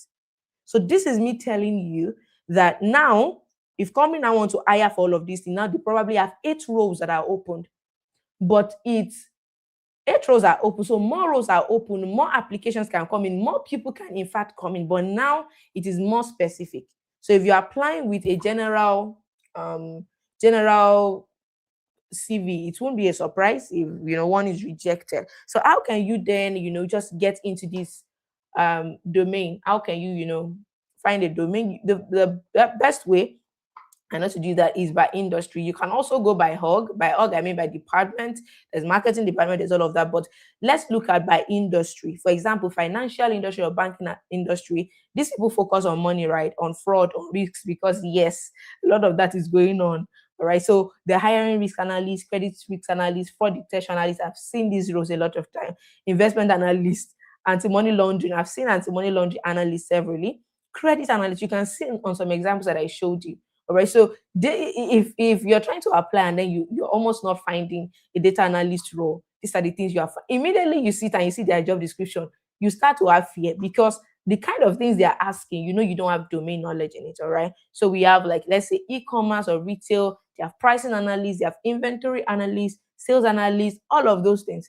Under marketing industry, we can have growth analyst, marketing data analyst, product marketing analyst, and several other things. So different industry, different things that they're hiring for because of different needs. Say telecom or tech, now you will see them looking for product analyst, data quality analyst, BI analyst, and all of that. And then under healthcare, I know that a lot of healthcare people, you have seen it in the community. A lot of people say, oh, yes, I'm in the medical field, I want to transition. So these are things, or you're a lawyer, you have a background in law. If I have a law firm, I will be looking for you who has a background, because now if I'm talking to you about legal terms, you understand me. All right. So these are things that just shows you that this is the way to go. All right. These roles could have been written as just data analysis, but they were written specifically. So it paves way for you. And another thing is that fewer people apply for this role because it's very specific and they don't have the specific skill that's required. And if HR put out that kind of job description, I bet with you that is what they are looking for. So if you could get a quick edge and get more interviews if you are like saying that, okay, I want to go into the domain after learning the skills and all of that, and now I understand data analysis. I want to be within the domain of marketing. I want to be within the domain of healthcare. I want to be in the domain of this. All right. This is very helpful. So when you are applying for a job, you are not saying I'm a data analyst, you're saying I'm a financial data analyst, I'm a marketing and growth analyst, for e-commerce. You don't even have to then limit it by industry, but if you want to go very lean, you can then say I'm a marketing and growth analyst for e-commerce brand, but you could be a marketing analyst for several different brands, travel brands, all of that. But if you want to go very lean, then you could then now go by industry again, org and industry, or department and industry. And you see that little tweak will get you more interviews. Not just that, because you have understanding of the domain. When you are doing the interview, you can talk more, because now you already know the skills. You can talk more about these things. You understand what they mean when they are telling you, how would you forecast, blah blah blah blah blah blah. You understand what they are saying. All right. So if you one major thing I notice, guys, let me tell you this. One major thing I notice is, if you're applying for, let's say you don't have any domain knowledge, but as you are seeing those different roles, you're just applying. You're applying to marketing, you're applying to this, you're applying to that. Maybe you now have, let's even say you have interviews coming up. You have to start reading for several variety of domain. It doesn't make you deep in one. So you get just little knowledge here, little knowledge there, and then it's just a recipe for disaster. And eventually, across all your interview, you are not impressing anybody. So it's better to choose a niche. I mean, it's a recommendation.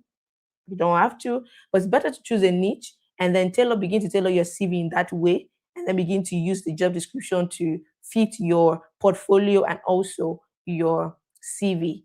And let me tell you quickly, I need to sip in water. So let me tell you quickly three ways you can choose a domain as a data analyst. Looks like we've given you so much, guys. Don't you think you should pay me? Don't you think so? You don't think you should pay me for all of these things? Tell me in the comment section. Because it looks the way I'm going looks like, oh my god, we've shared so much with you. But I'm glad that we have the opportunity to do that. Anyway, so keep typing in the comment section. I'm coming back for it. So here are three ways you can choose a domain as a data analyst. Number one is, select a specific area of interest and demand. So what do I mean? Oh, I have no idea at all what I can do, what I can choose. All right, go into you've seen me list a lot of specific and domain specific roles. Go into job boards. Indeed is there, Glassdoor, LinkedIn is a very accessible one. Type this. If you find that they have quite a number of roles in this field, it has demand, and at least you have some bit of interest in it. Sometimes if you don't start with interest, yes, you don't start with interest, but it has demand. It's not like there's only one job, there's only five jobs on that particular role. If you are not like very you have a background in that, I might not advise that. But if you are looking, you have no idea, and you're looking for a domain, then you can do that. And if you find a number of roles opened in that area, then you know that, okay, yeah, people are actually looking for this role. That's a first way to do that. So if you see up to 20, 25, 30 open roles, I mean, why not? It could be something that helps you to know that it's in demand, and then you can also research about it. Would this still be in demand? The second thing is find something you already have experience or expertise in. What do I mean? This part is good for people who are already working. Someone messaged me, I don't know if he's here, he told me his age and he has a degree in accounting. I was asking me, do I need to go back to school? Blah, blah, blah. And the first question I asked him is, have you used this certificate to work? And he's like, yeah, I work as an accountant. And I told him, that's your leverage. All right, that's your leverage. You already have domain experience here. Now you just need to learn the data analysis skill. You already have domain. So when you are looking at a data that is related in the financial industry, you understand there are many finance analyst roles out there. In fact, I think finance is one of the departments that takes in data analyst a lot. So, or for example, you worked in the banking industry, you are a medical student, you've worked in healthcare industry, you studied, you don't have to have worked, but you studied it, all right? You studied it in school, you have a background in it, you studied law, you've maybe worked as a digital marketer in the past or as a marketer, you've worked with e-commerce companies or supply chains or sales, you have ideas of this thing, you already have experience and some little expertise in there. Go for that. You just need to now blend the two here. Go for that. So if you already have expertise, so the first one I gave you is if you don't have expertise or experience anywhere, which I believe you should, but let's say you don't have it in any relatable place, then you can choose the first, part. And then the third one is using T-shaped learning, which I think is very related to the first one. Just learn all the required skills in data analysis, blah, blah, and then choose one problem area, one industry, or one department that you want to go deep into. Start learning about it. Say you want to become a sales operation analyst and go into sales, start looking for it. What are the things that are important in a sales department? What are problems that business are facing in the sales department? And begin to look for data in that area and all of that. So these are how to become a data expert. But how do you even show? Mm.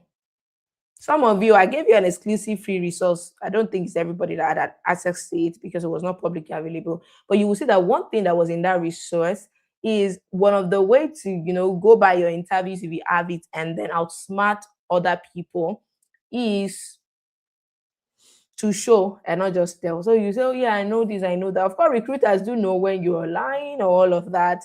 But then showing goes a long way.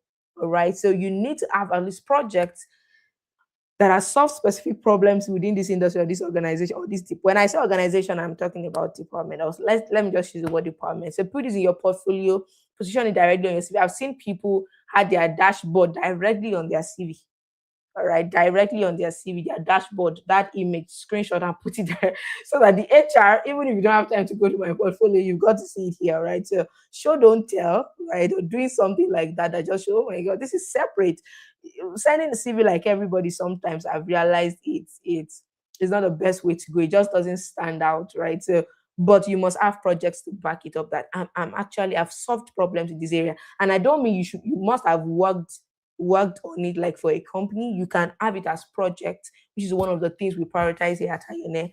Project, real time project, real industry standard project that will be done that you have to experience. When you can learn something and you think you know it, you don't know it, my darling. You have no idea until you start practicing, then you start meeting problems. So when they're asking you scenario based questions, which are the questions predominant in CV, I wrote it there in that resource for you.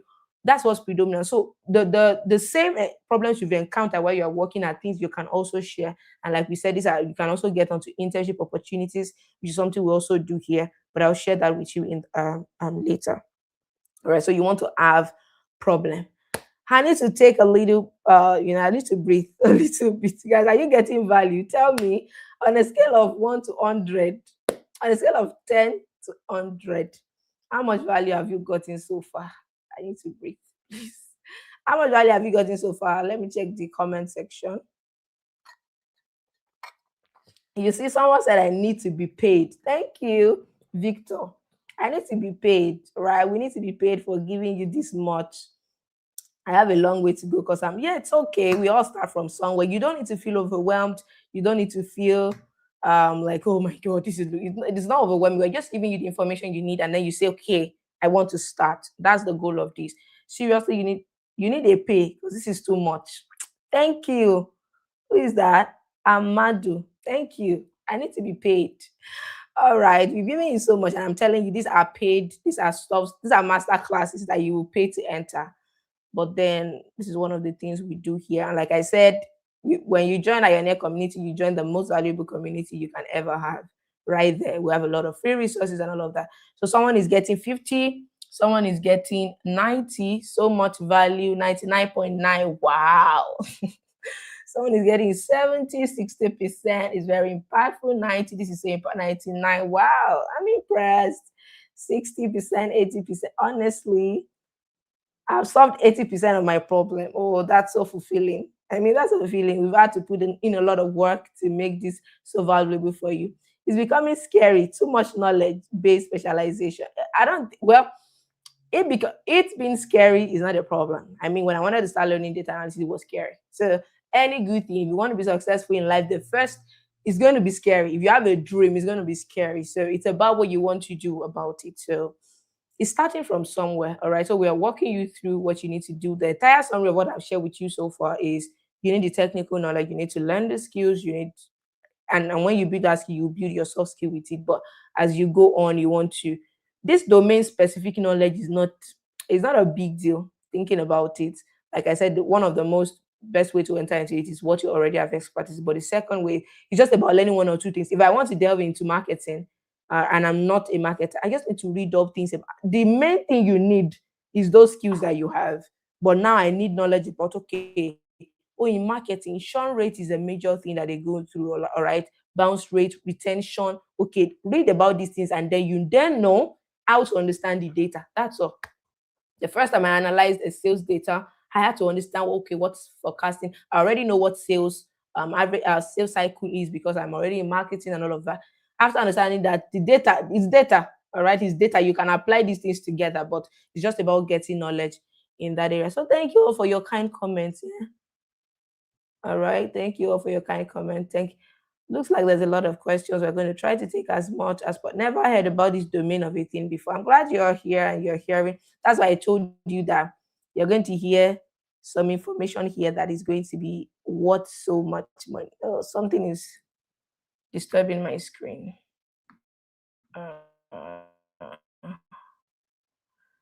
All right, so we're going to move ahead quickly and thank you all for your kind comments. I mean, it has boosted my energy. Okay. So you've already known the specific skills that companies are looking for. And I know now that we've done all of this, I could see your questions already. A lot of people are already thinking, okay, so how can I eventually just start? Like what roadmap, what do I need to learn first and then learn? Or how can I actually become job ready? Or, for some people, they want to also know how much they pay for this role. So the money lovers, but it's okay. All of us want money. So before we call it a day, today I'm going to share with you the step-by-step roadmap that you need to quickly And by quickly, I'm not talking, well, you already know my standards. So you know what I mean by quickly. It just means in the fast possible means. Because for example, like Dr. Gospel said, if you choose that, okay, I want to learn myself. It could take you a different period of time. If you say you want to learn through people who already have experience in it, it could take you a shorter time. So by quickly, I don't mean yeah, I'm just learn this and fly. No. All right. So even if you're a total beginner, this will work for you.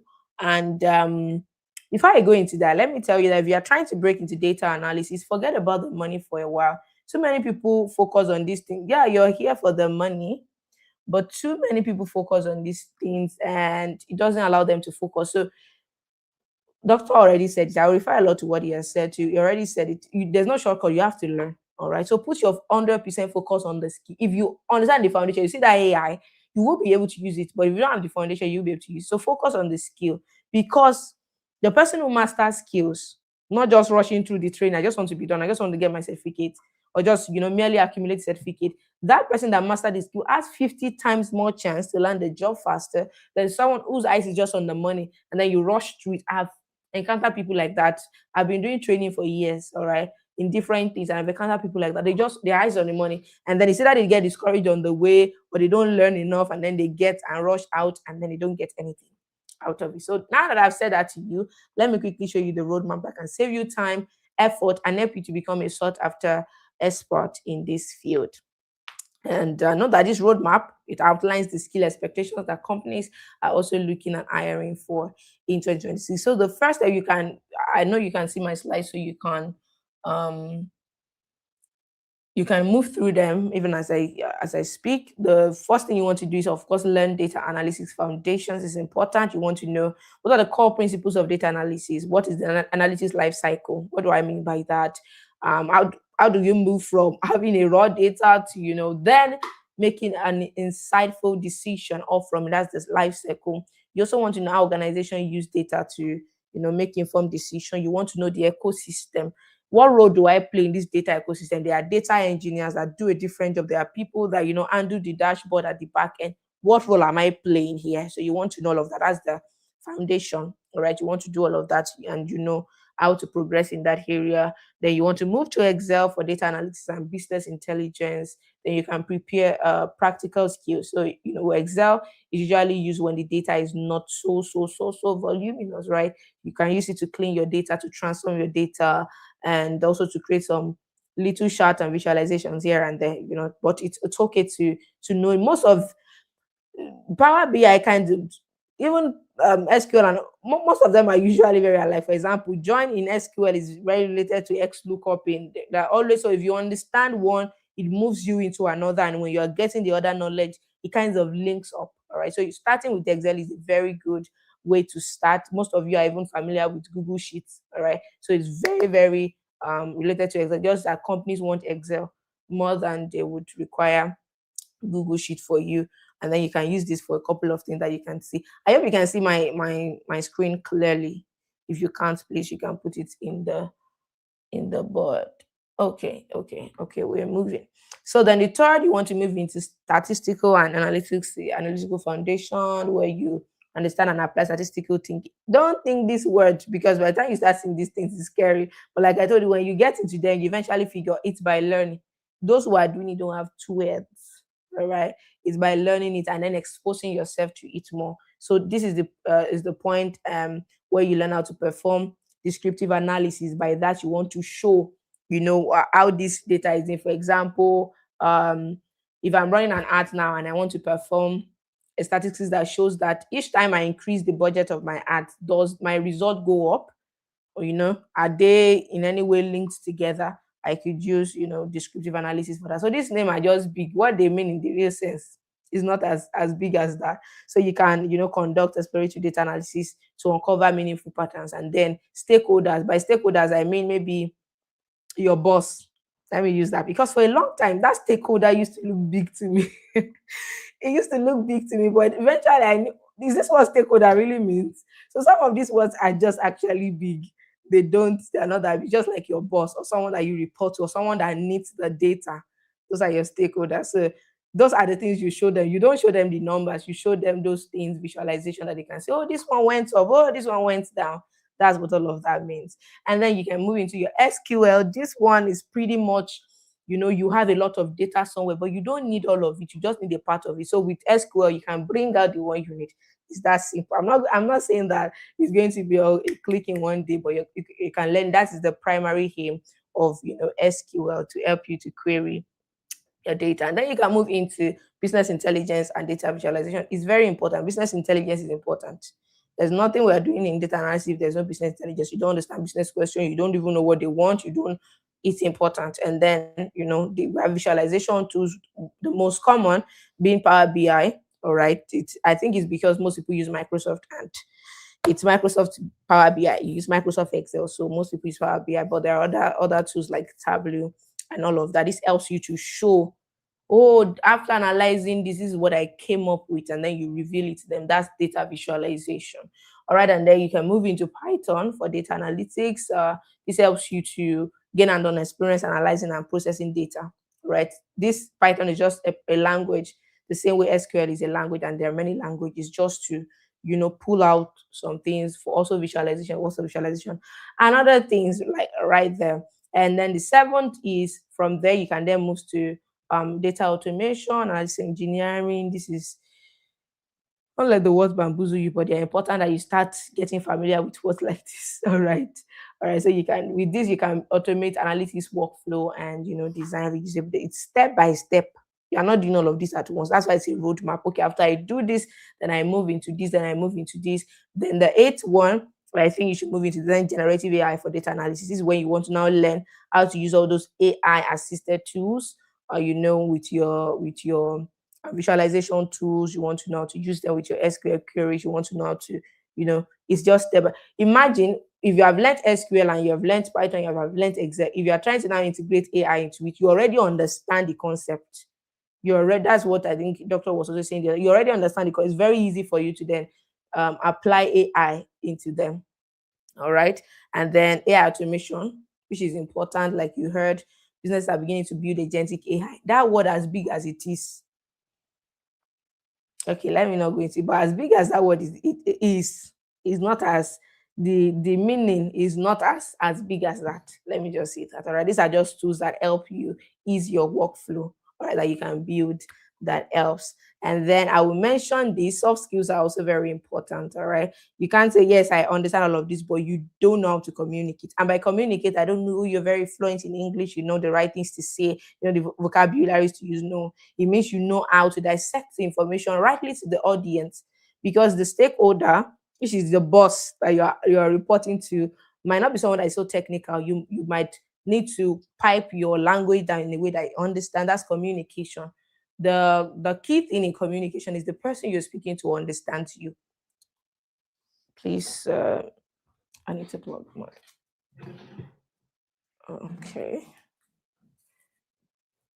Sorry, I'm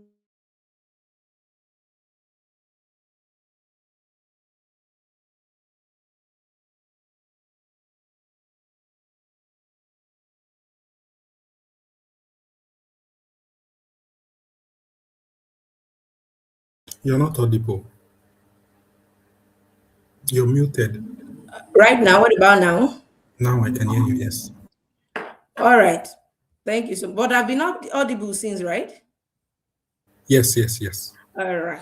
Thank you. So soft skills are also very important, for you to learn. Also, curiosity. I remind just want to see that you're a curious person, because a curious person always wants to learn and learn more. So all of those, how to undo stakeholders, sometimes can be hard.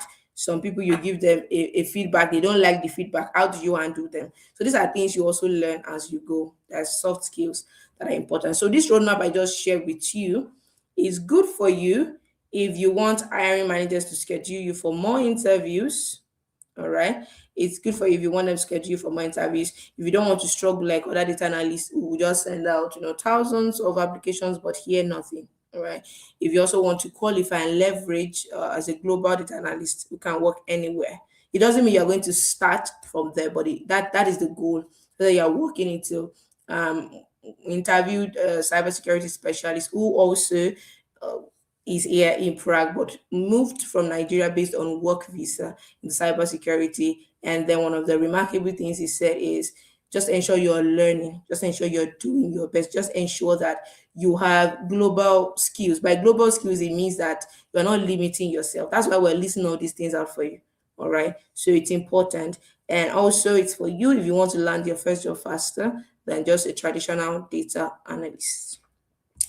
So, my friends, if you own these skills, mastering the tools and building the capacity to solve real problem, it would absolutely set you up for better opportunities than average people. And you don't have to be a guru in all of the above. Oh, before you know, no, no, no. You don't have to be a guru. You've heard about, the experience of Dr. Gospel. You don't have to be a guru. There are many entry low. You saw a junior data analyst role the other time that doesn't. They just require maybe few experiences from you about this. They just want to know that okay, you are familiar with this. So you don't have to. Oh, I have to know all of this. When will I get a job? All right. So you don't have to be a guru. You don't require all of those tools to start. Actually, that there are data analyst jobs that you will see, and they are not necessarily writing Python there. Yeah, they wouldn't write Python on the list, all right. But since it's one of the two stack of data analysis, it's encouraged that is learned. So, and sure enough, the remuneration for this role also compensate for the work. So this is just a salary range that was gotten on very standard website range of what the salary was like 5 years ago to what it is now, and you can see increase, all right, in them from the traditional data analyst now to people who understand AI assisted tools to work. You can see that there are remarkable changes in that, and these are like average salary ranges out there, and the difference is actually crazy. But it's not just about the money; it's about the demand. There's now more demand for people who are not just traditional data analysts anymore. All right, so people that are leveraging AI now, all right, they now command at least 25% premium over their non-AI counterparts. All right, so my question to you is, on which side would you be? Would you rather learn the normal ones, or you would prepare yourself for what is here? I don't want to say what is to come. You prepare yourself for what is here so that you will fit. You don't want to spend. I know that an average data analysis bootcamp or training goes around 500K to 1 million, I think in naira. If it's in dollars, you don't want to spend or invest amount like that and then you now start getting bounced. So that's why no matter where you want to start from now, you know what you need to do and progress.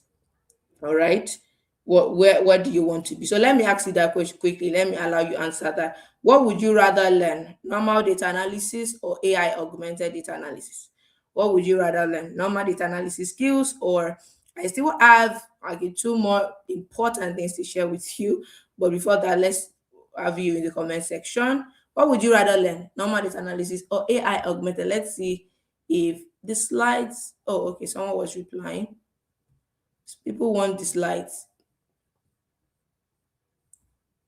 Okay. I think there are a lot of things in the comments, but our community manager will respond to you. Are you in the comment section? Because I'm not seeing you. Which side would you rather be, on the normal side or the AI augmented side? Which side would you rather be? AI augmented, Blessing Charles. Would rather be on the AI augmented side. Let's see other people. Be very sincere with that. You might feel, oh, I think I'll just start with the normal one. Let's just see. Let's just see. Of course, yeah, the normal one, the AI augmented one is actually means the normal. You have to absolutely learn those things, and then you're augmenting them with AI. All right. So the normal one just means it entirely traditional analysis and no AI attached to it. So thank you so much for your feedback. So yeah, I told some of you there will be scholarship opportunities tonight, and some people were already saying it in the comment section that they cannot wait to have it. You will still be able to answer your put down your questions. So please save them now that the comment is a lot of things. We might not be able to take them now. So for those of you willing to learn this skill, I already mentioned to you that there would be some people to take part in the scholarship that will be available. Um, I don't think I have much that I would have wanted to tell. Okay, briefly, let me tell you, because some people really came for this also. What is that thing you need to do to build a solid portfolio that stand? I've mentioned it as I was talking, which is build capstone project. All right, your portfolio should be screaming project. Find projects to do.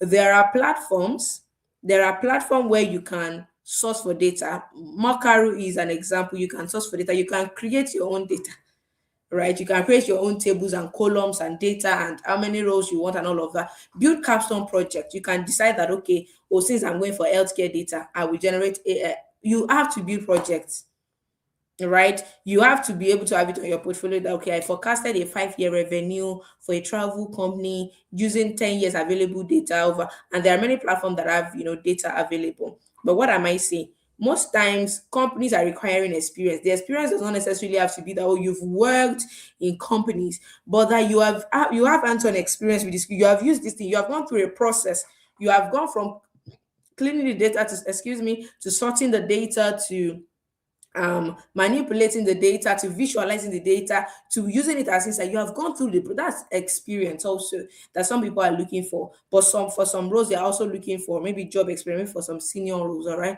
So it's important that you build with the right tools. Okay, I was able to move this from Excel and then I moved it to SQL, and from there I linked it with Power BI. There should be a corroboration of your skills. After all, they need to see things like that. So your what would be on on your portfolio anyway if you don't have that, right? So build also specific and related project. I have said this before. You don't want your project list out all over the place. You have this one project is in marketing, this one is in travel, this one is in e-commerce. Maybe it will be useful for like general data analysis, which I don't think is very, very common now anymore. But build more specific. So if you have at least 10 projects in your portfolio, let 5 of them at least be towards one niche. You can want to have others just for some opportunities that might come your way, right? But let at least maybe 6 or 5 of them be towards one particular niche that you have chosen. That will be powerful. For example, you created some project on fintech company, and then they come there and then they meet at least 5 to 4 projects in there, and then know, okay, this person has walked through this. All right. So that is important. These two things alone is important in building a very competitive portfolio. And before I'll share the last good news I have for you today, and we're going to, call it a day. So if AI data analysis is actually a skill that you would love to hone, so that you can open yourself up to these opportunities and a better pay, then you can stand a chance of getting between 50 to 68% of data analysis founder scholarship to learn AI data analysis. So the founders at Ioneer have been so magnanimous, very magnanimous, that they decided that, oh yeah, we're going to open up some scholarship opportunities to some people who would be present in today's webinar. And quickly, Ioneer, if you've heard about us, what we did, as a lot of you have visited our website, you see what's going on there. You already know, I've already told you that the base here is excellence. You've seen it in our emails. All right. You will see that you've not received any AI generated emails. Not for once. Real humans are writing it. I'm sending them to you, replying messages. You see them in our community. You see them in our resources. You see them in our boot camps and our training everywhere. And that is because of the vision that we have here. All right. Iona was built by someone who studied physics education in school, graduated with second class upper, and still earn miserable salary. All right. And out of those constant frustration and uncontentment, desire for financial freedom, he then decided to learn a tech skill, move into SEO. Ivan is one of the people that I know that, oh my God, that guy learns a lot. He moved from SEO, moved into hair engineering. I don't know how many skills he has learned. He has not spoken yet today. I don't know if he's still going to speak, but it's just, and you can imagine that kind of person putting this together. For us here today, is a learner himself. He has moved into several and has worked for multiple countries across Canada, Nigeria. Yes, I don't know if he's still, but at the time he was working for 3 companies at the same time. All right, was working for 3 companies, international companies at the same time, and that is just to show the kind of heart for learning and excellence that is hard. All right, this is the people that we came together. He came together with us, that we built this, and because we are deciding to put the same life-changing opportunities into the hands of many other people. Because if you don't stop yourself, nothing can stop you. Not your race, not your color. People are coming here to Europe because of their job. It means that people are actually looking for skill. Our vision here is to put global in-demand skills in your hands, all right, to give you accessibility, to give you a voice, to give you financial freedom, so that in the rooms that matters, your voice can also be there. If you are working in like a renowned company now, I mean, your voice will matter there to be relevant. And we believe that knowledge should be available and accessible. All right. So the reason why we built it is if you're looking for a place where you want to learn and be certain that you're going to learn the best. If you want to be able to land job within Africa or abroad, if you want to transition into tech from non-tech backgrounds, we are here for you. All right. So let me tell you what will happen if you become a student of this AI data analysis bootcamp program, which we run here at Ayone. You can go to our website and check these things out. All right. So there are some things that will happen to you, not bad, but by the end of the program, you would have at least have 80% of increased chance of landing data analysis role. And the reason is not far fetched. You will judge that yourself by the time I show you what I'm about to show you. All right. This is like the biggest juice of this whole webinar. All right. You have your decision to make. The first thing, the reason why I know that you would have increased your chances because of the skill. Here, you will be thoroughly trained. All right, you will be thoroughly trained. You can see here is not a shit place of, oh, come and do this and you will get a result. No, no, no. Nobody's trying to whine you or tell you will get a result that is not feasible. If you're a total beginner, you have zero technical knowledge, you have no technical background, or you're an intermediate. I mean, you've learned some part of data analysis in the time past, but you know you still need to skill up. You still need some things that can make you fit. You've been applying for jobs, but you've not been able to get. All right, or you're already advanced, you're already an analyst, but you want to power it up with AI by learning more things under AI, then this bootcamp is for you. Because the problem most people encounter when learning skill in other institution is that they get confused. A lot of people get confused, they get frustrated, and they give up because they don't understand what they are being taught, all right? Or it could be because maybe the teacher lacks empathy or ability to break down complex terms and concept. And that is one thing we've decided to eradicate here. Knowledge, no matter how complex it might look, I've noticed that like people are not dumb. All right. Most times it's just because they don't understand what it is that they are learning at that time. If you fail at something, it's not necessarily because you are dumb. You just don't understand. Once you understand the principle of that thing, you will be good at it. But here we have industry experts, people who have worked in over 7 reputable companies or even locally that are teaching, that I will be lecturing under this data analysis course. We ourselves will be there available. We are using global standard curriculum, all right, so that your CV will stand out anywhere you apply. We have here, I can tell you categorically, and that is not to cap or anything. We have one of the best curriculum here globally, and I'm going to show you that curriculum very soon compared to other institutes. Once you see it, yeah, go and compare it. All right. So I'll show you the curriculum very quickly. But before that, the second reason I know that you will increase your chance of employability is experience. I've already told you companies are looking for experience. All right. And how can we help with that? Here from your very first class, all right, every training, every mode, every class you take comes with project, comes with work to do. All right, so it's not like, oh yeah, you're doing the training and you can go and sort out your life. All right, every single thing you are solidifying your learning with industry grade project. You are practicing what you've learned. You just finished learning SQL. Yes, you have to write the codes, you have to solve real problems. It's not okay, write join code. No, how we are asking you real business problem. For example, who are the top 10 highest purchasers at this company? Now you need to know, oh, this code that I just learned is what I can use to solve this problem. That's what we're talking about. So that you have real experience and you can start to build a very solid portfolio. And by the time you are done with this training, you must have personally worked on 10 capstone industry standard projects and domain specific projects. You must have done 10 client or live projects with us. And this is an edge I will give you anyway. It will give you an edge on your CV and your portfolio, and most importantly, during interviews. This is you talking with confidence because you know you've done it. If you and when you start practicing, you're going to encounter problems. No matter how much you learn, when you start practicing a thing, you encounter problems. Then remember, oh, I think I was, and then the instructors are there to say, this is the problem, this is how to fix it. So you're not trying to go on YouTube and start looking for endless videos of how you can solve the problem. So even if you follow through with your training, because if you follow through with your training and you impress us enough with your learning, with your growth, with your projects, with your commitment, we would place you on internship program with one of our partner companies immediately you graduate. All right. So here we reward consistency, we reward seriousness. So you're not here to come and joke around. If you're here to say, oh yeah, let me just do this and get certifications. All right. It doesn't work here. We are very, very keen on those things because what we want are is to raise people that are employable. And the third thing is job preparedness. So after all is said and done, the reason why you are here in the first place, truth be told, is you want a job. All right. So learning the skill is not enough. All right. Doing the project is great. It separates you. But now, how do you prepare for job? So by the time you graduate from INA, you would take with you an unwavering confidence. All right, that will make you job ready, because we will prepare you for jobs. And what we do is we are doing that through project you already know, and we are preparing you for interview, mock interviews. You'll be going through mock interviews with us. I remember when I was doing my IT, it was because I had done mock interviews earlier that saved me.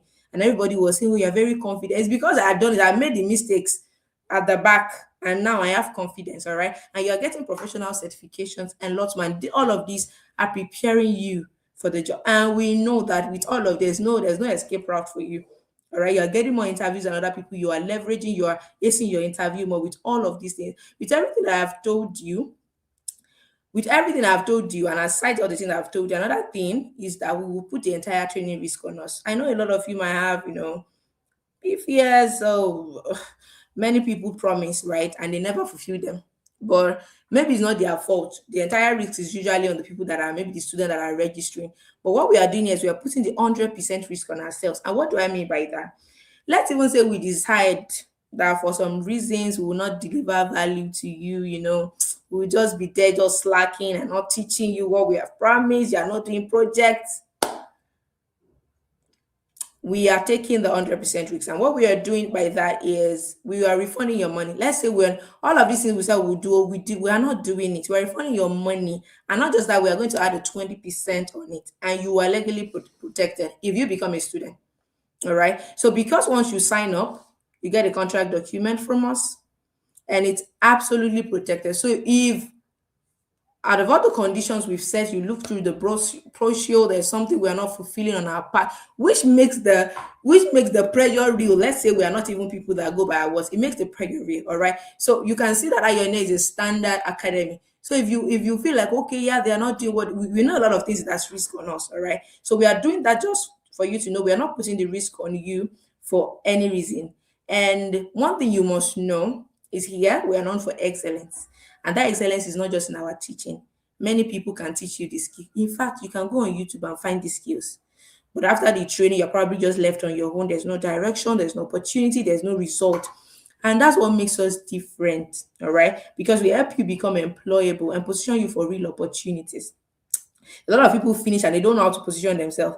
They don't have strong resume, they don't have strong portfolio, they don't know how to apply for jobs. Some people they don't get responses from recruiters, they don't have visibility. So we built something which I really, really need to show you. We've built something, it's called the INA Career Accelerator. And this is not just the training. So we're not just training you, it's a full system, and it takes you from learning up onto the point of you getting opportunities. All right. So we start with AI career agent. So this has been built specifically for our students. I wish I could show you all of these platforms for you to see. That's what I wanted Ayobami to do, but I don't know. I've not been able to, connect with him to agree on that. Okay, so I would have shown you all of this. So you have your own career agent. And what it does is like it helps you to build a professional resume. So you have a platform specifically for you. Once you become a student, you have your own dashboard. You can see all your itinerary there. You can have access to these things. You can build your professional resume there. You can optimize your LinkedIn using this AI career agent. You can see that we ourselves are using the AI that we are planning to teach you here. We are using this to prepare you for interview, giving you tips, identifying what skills you are missing, and all of that. All right. Another thing is your career support tools. All right. It includes things that can build your profile. I already mentioned that can help you improve your LinkedIn profile. We also have job assistance system. All right. This system helps you to find job opportunity, to track your application and prepare you for interviews. We also have freelancing assistance. So the reason why we do this is because, not everyone would necessarily start with a job. Some people will start through freelancing or all of that, because some companies don't actually want analysts, but they just want somebody that can analyze some of their specific projects for them.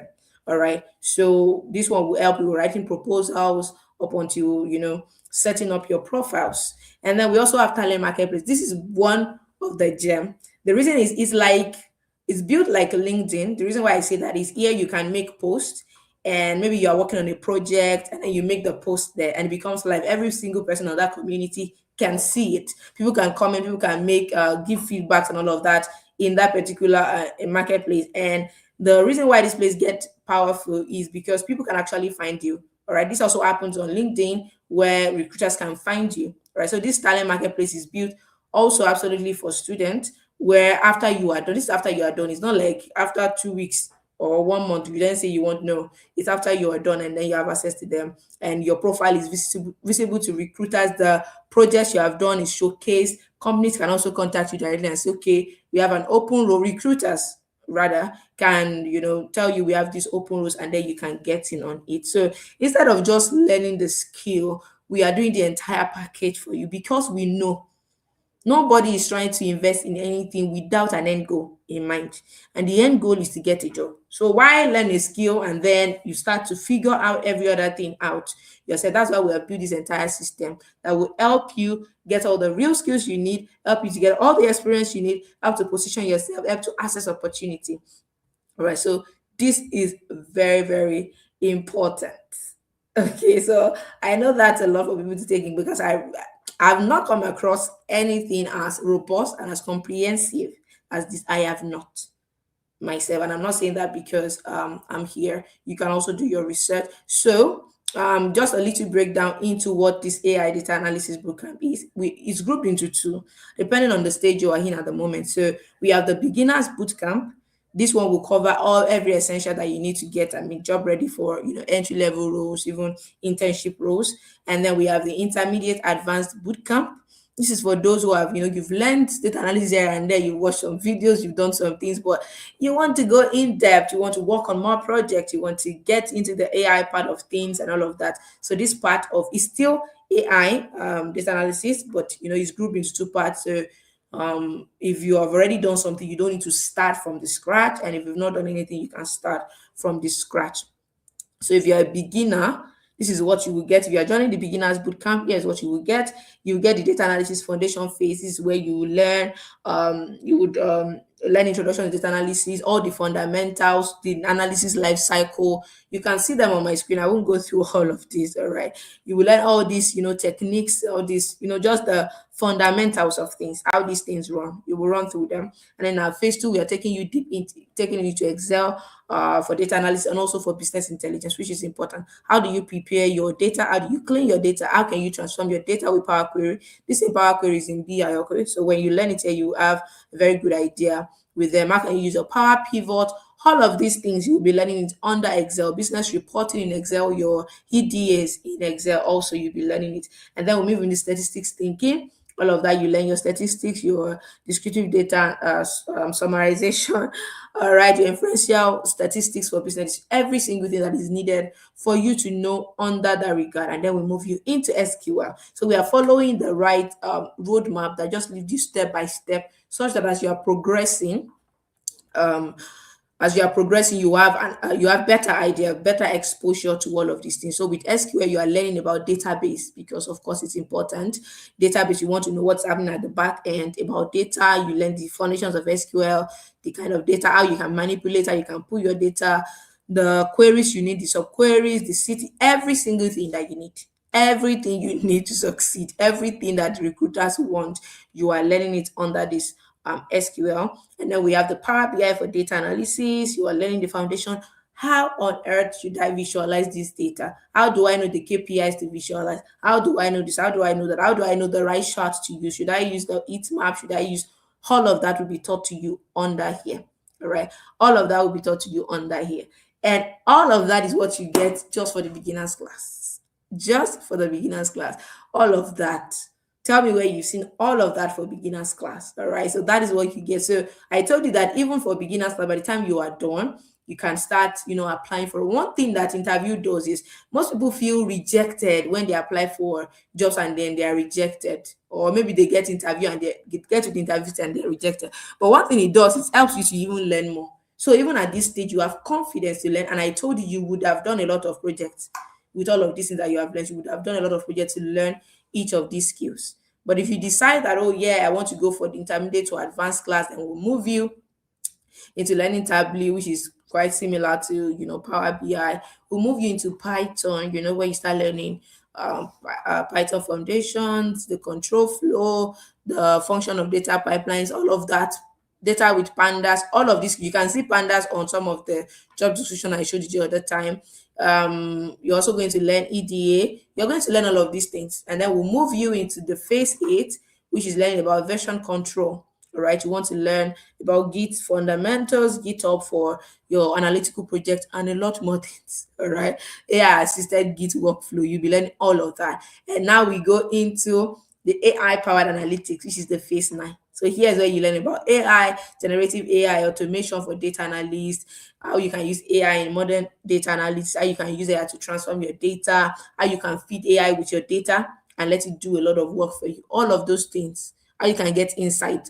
AI now analyze things and give you insight, how you can use that and still use your own knowledge with it. And then you're going to have the capstone project, all right, and the industry portfolio. So here we are working, you would have, like I said, be doing project, a lot of project, but here you are doing real world business analytics projects. All right, you are developing your project, your portfolio at this time. So at this time it's a lot of, oh yeah, you're putting in all of your skills together. And at this point there's no way, if you take your time to be present in the trainings, in the class, which is absolutely online, that you can do at your time, it's absolutely online. There's no way you're not confident because you are working with the things you are learning.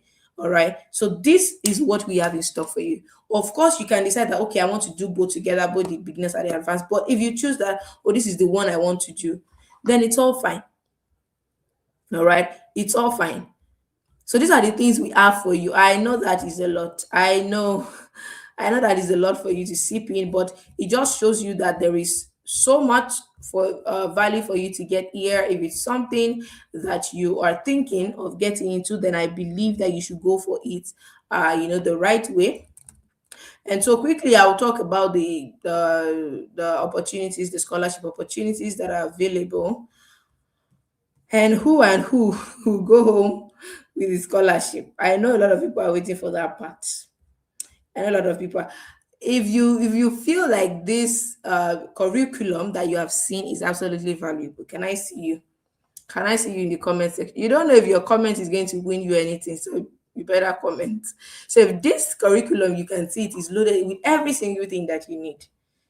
Can you comment it? Comment it on the comment section, in the comment section rather. So with all of this, you are building a real skill. And all of this is going to take you 5 to 5.5 months. We've divided everything appropriately. But even after your training, you are not leaving at your neck like, oh yeah, I'm done with my training, I'm leaving. No, we are doing preparation. You are still part of us. We are still doing it. So it's not like, oh yeah, after 5 months, then they will let me go. No, this is a community where you be. In fact, we have alumni. So it's not a place where you just come and then you can just leave and then you just felt left alone. There's mentorship going on here. You are building leaders here, all right? That even as an analyst, you are doing more than every regular person. Do I have comments? Do I have comments? It's very comprehensive, very valuable.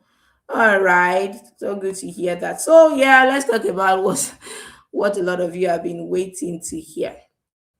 So um about the scholarship, so like I told you, in all magnanimity, the founders have come together to grant 55% to 65% scholarship for people here who will register for this cohort. All right, so we have this in cohort, which this cohort will be starting um, on the 30th of March. The whole onboarding is going to start on Monday, which is 23rd. All right, it's going to be the whole onboarding, getting used to your dashboard, to your environment, to how the itinerary will be out, the training will unfold, and all of that will be done from Monday. So the full blown training is going to start on the 30th. So I'm worried what your imagination is about, what all of this is going to be worth.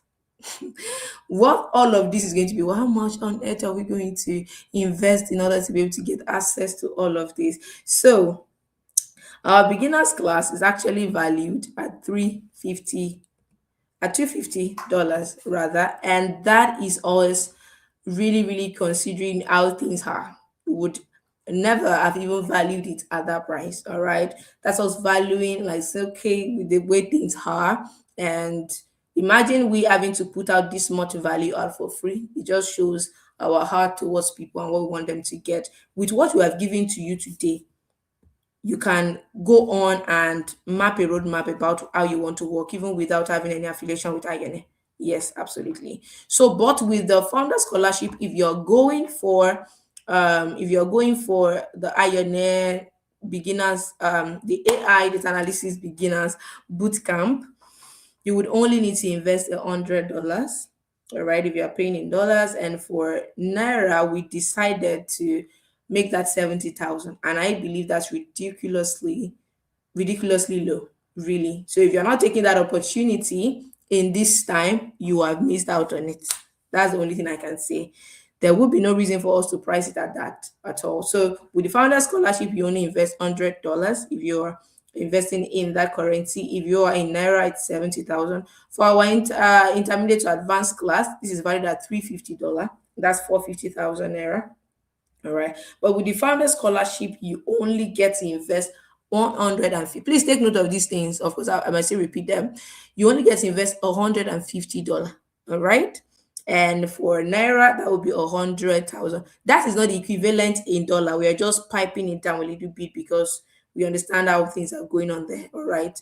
So 100,000 for the advanced class. And I repeat again, you will not get this opportunity for this price at this again if you ever see it at this price, come and call me a liar, but that's not going to happen again. So the full, if you want the full boot camp, you want both the beginners to the advanced, you just want to go from step to step throughout everything, is valued at $550, which is 750,000 naira. But with the scholarship, you get to only invest $200, and that's 180,000 for thousand naira. And don't forget, like I said, this is 100% risk free. You're getting 120% of your money back. So if you're paying this and then we're not delivering on our promises as we have provided, then you can, request your money back and then still get 20% on it. Is that not a good investment strategy? Of course. So this is the best bargain you can have, that you can be getting. This pricing, again, I say, will not be available for the next cohort. You can only get this pricing in this cohort and it's only because of this founder scholarship that we are doing. And for those who might feel, oh, is there going to be instrumental plan? So we have something for you, actually. All right. And I hope people don't misuse this, because once it's misused, we are going to end it immediately.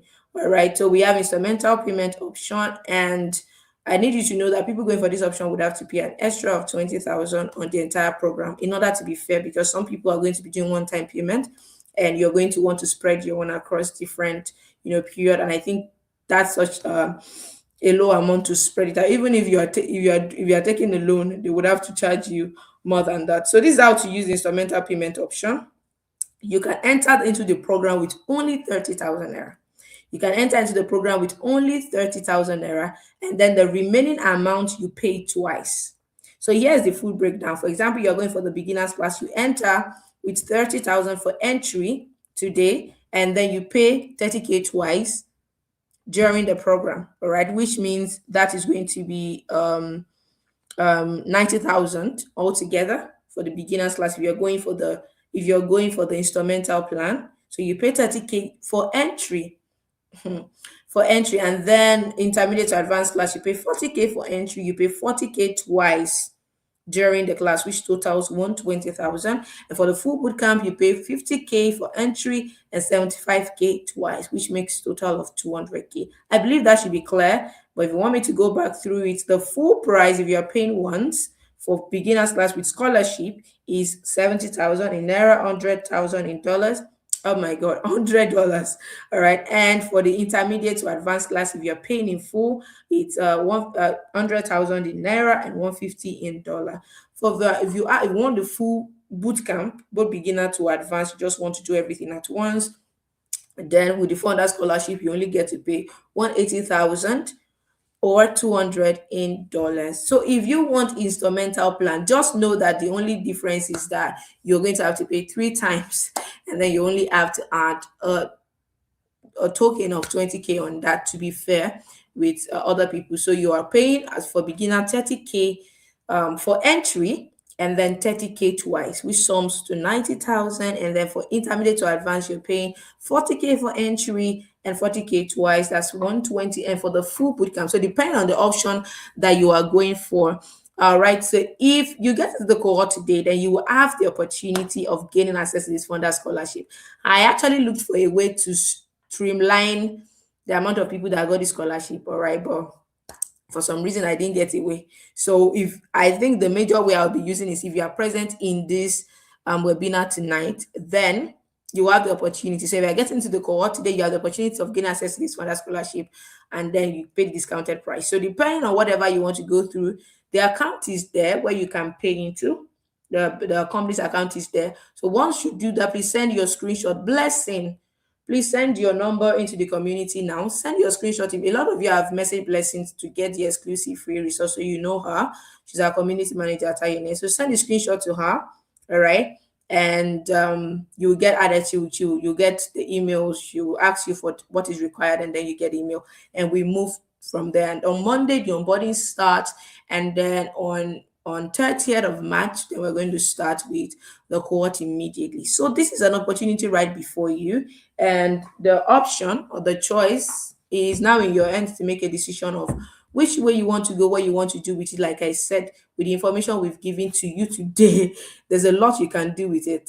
There's a lot you can do with it, and I believe that the value of it cannot be measured in money, because information can actually not be measured in money. It can bring a lot of things into your life. So that is it for tonight. Now we're going to take question as you do that. So get yourself the opportunity for this. All right, get yourself into this opportunity. If you have questions now, you can drop that.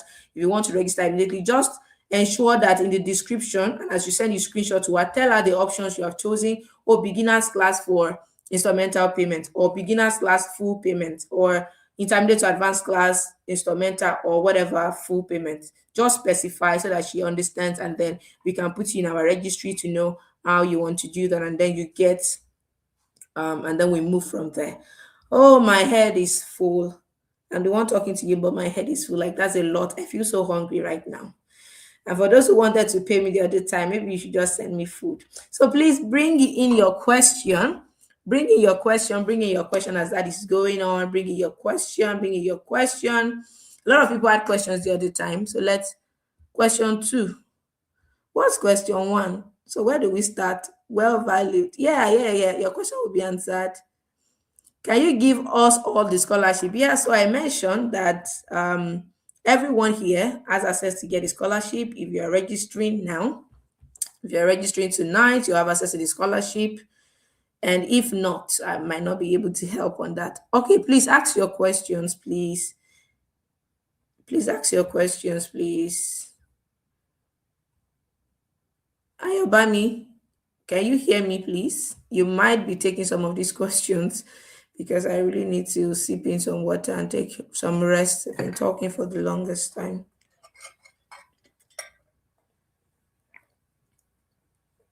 Ayobami, can you hear me?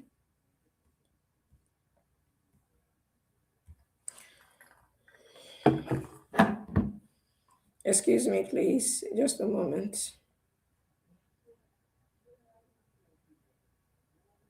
So someone is asking if we do provide internship opportunities. I mentioned it the other time that if you impress us well, like you're committed to your trainings, we can see you're doing well with your tasks, you're doing your project. Yes, you would get internship opportunities from us. We have partner companies, all right, that we partner with for this, but we are not saying that, oh, every student that comes on board, we're going to give them. Why? Because some people might come and then decide not to give their best to it, all right? So what is the program duration in month from beginner to advanced? 5 months, right? 5 months. I think that was displayed.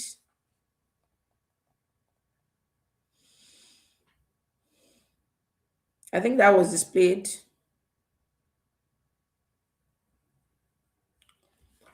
All right, 5 months. We are 5 months to that. And of course, after that time, like I said, you will still be a part of Ioneer. You will still be a part of Ioneer.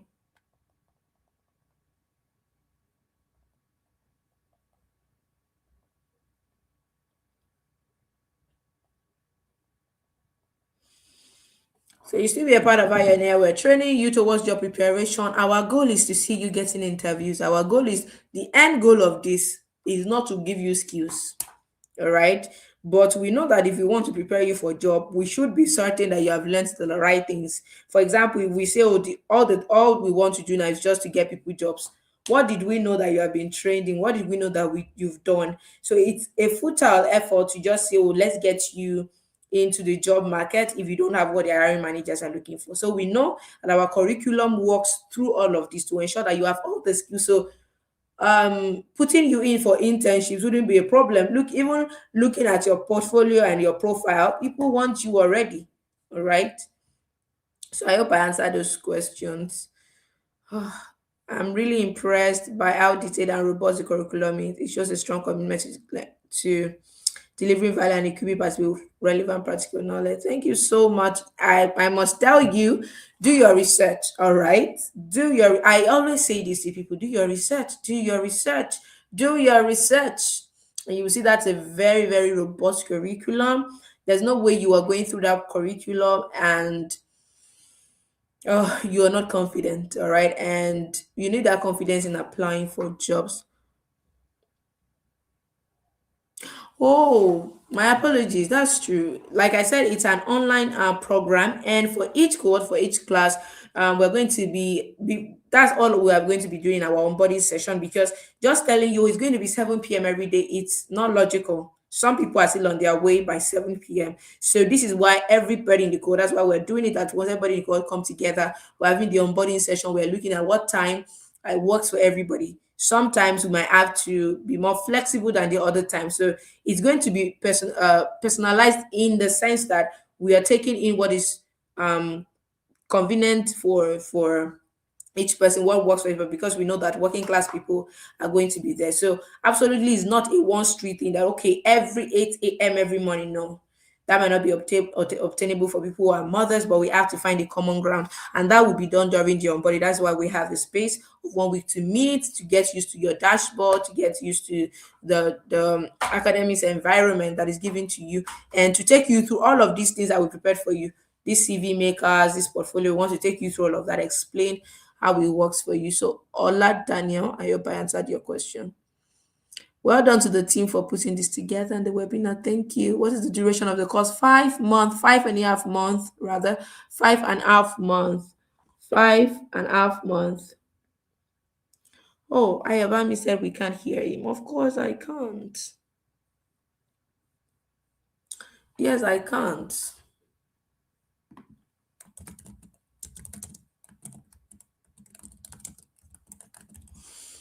Okay, I cannot hear you though.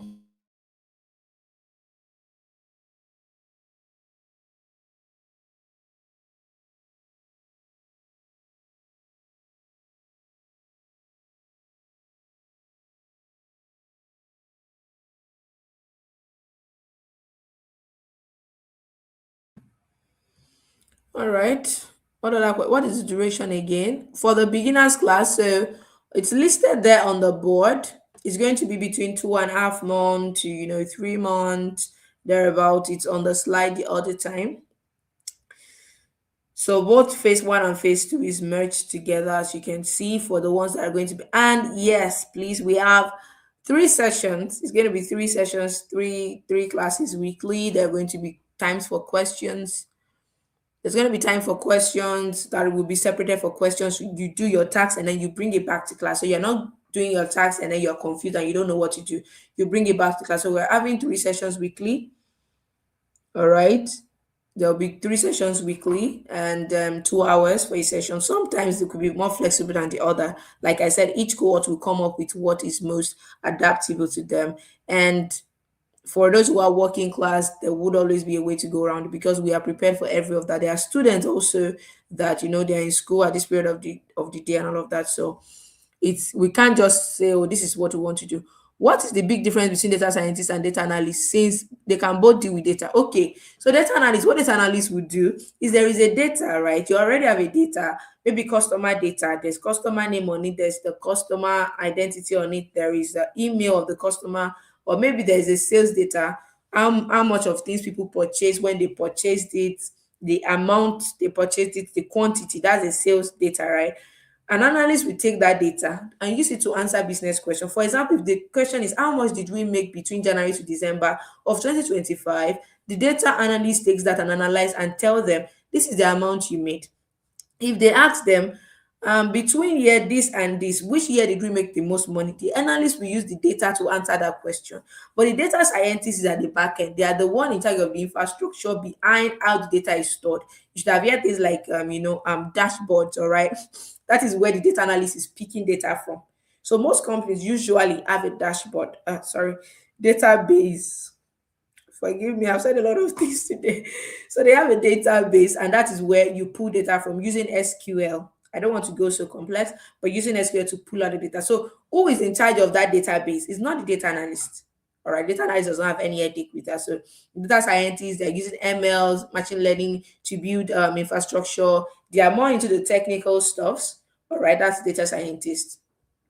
They are the people that can be very predictive. Since we've been discussing it, no, there's no specific, but we ensure to cut across um all major niches that are on the job board. So that's what we are focusing on. The focus is majorly on getting jobs, right? So we are focusing on the major. You can see I listed a lot of things down for you. So we are creating a room for all of that. So we are doing for each moment that you learn, under each phase, you are learning a skill. You are practicing with the skill, right? You're practicing with the skill. You're answering business question with the skill. For that, we could be using you one or two domains here and there. But there will be a point you can see there were under a phase where we had the capstone project, we had project. It was like project and let's just keep working. So this is the time where we begin to give data that are specific to certain niches. All right. And of course, there are people that will say, oh, I already know the niche I want to do. This is what, and then they use this data. So there are data provided across different niche, but specifically, not just that you will come up and say, I want to be a church analyst. You can't do that, right? Or I want to be a religious analyst. No. All right. These are not things that are available on the job. So for the ones that are predominantly on the job boards that has demand are the ones that we are focusing on. So projects will be given in this line. Remember that the domain part is majorly about learning this environment. So when you come to the community, it's about you.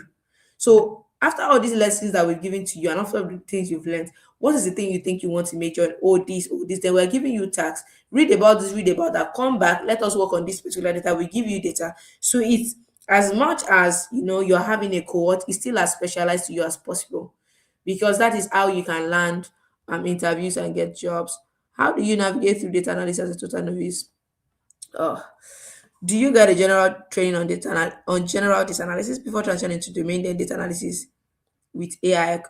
Okay, I think if I understand your question, as a total novice, start from the technical part of things. Why? Because that is the baseline for any data analysis role you're going to find. You see, Dr. Gospel mentioned it the other time, they need you to be able to pull out the data. So if you don't know how to use SQL, why do we want to hire you, right? So you need to understand. So that's the first thing. Just as a novice, you're starting with, that's why the first thing on our curriculum is let's understand the data. For somebody that has no idea, then you need to understand, what does data analyst do?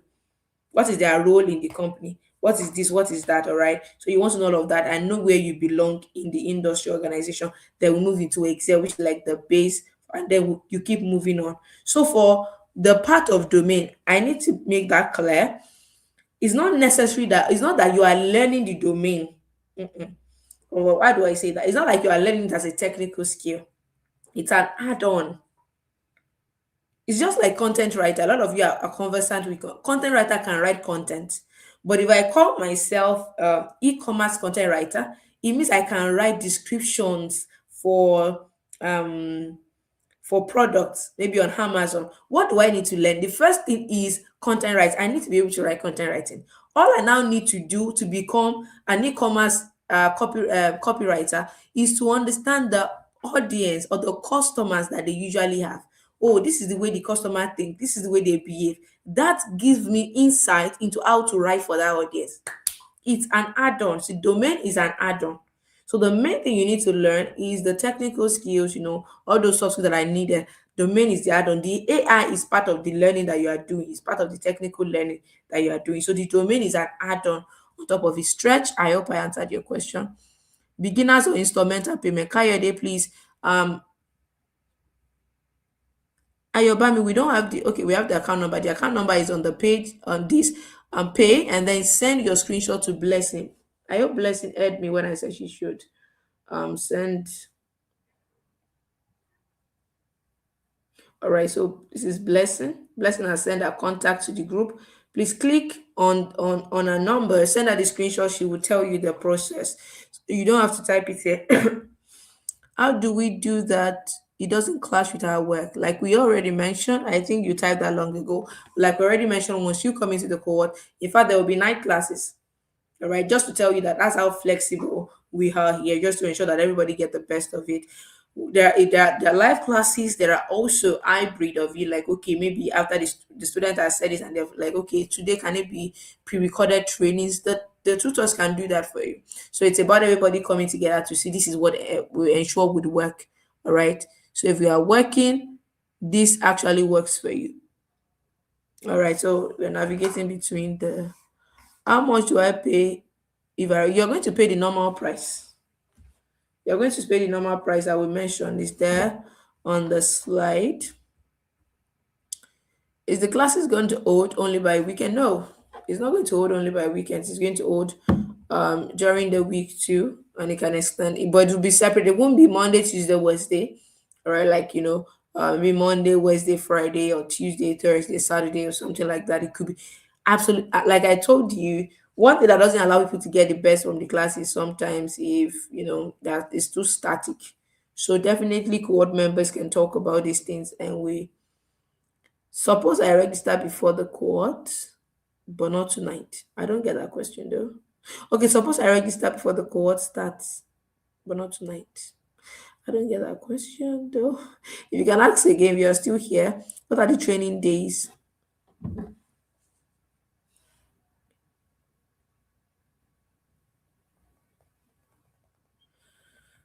Please give me a moment. I need to breathe a bit. All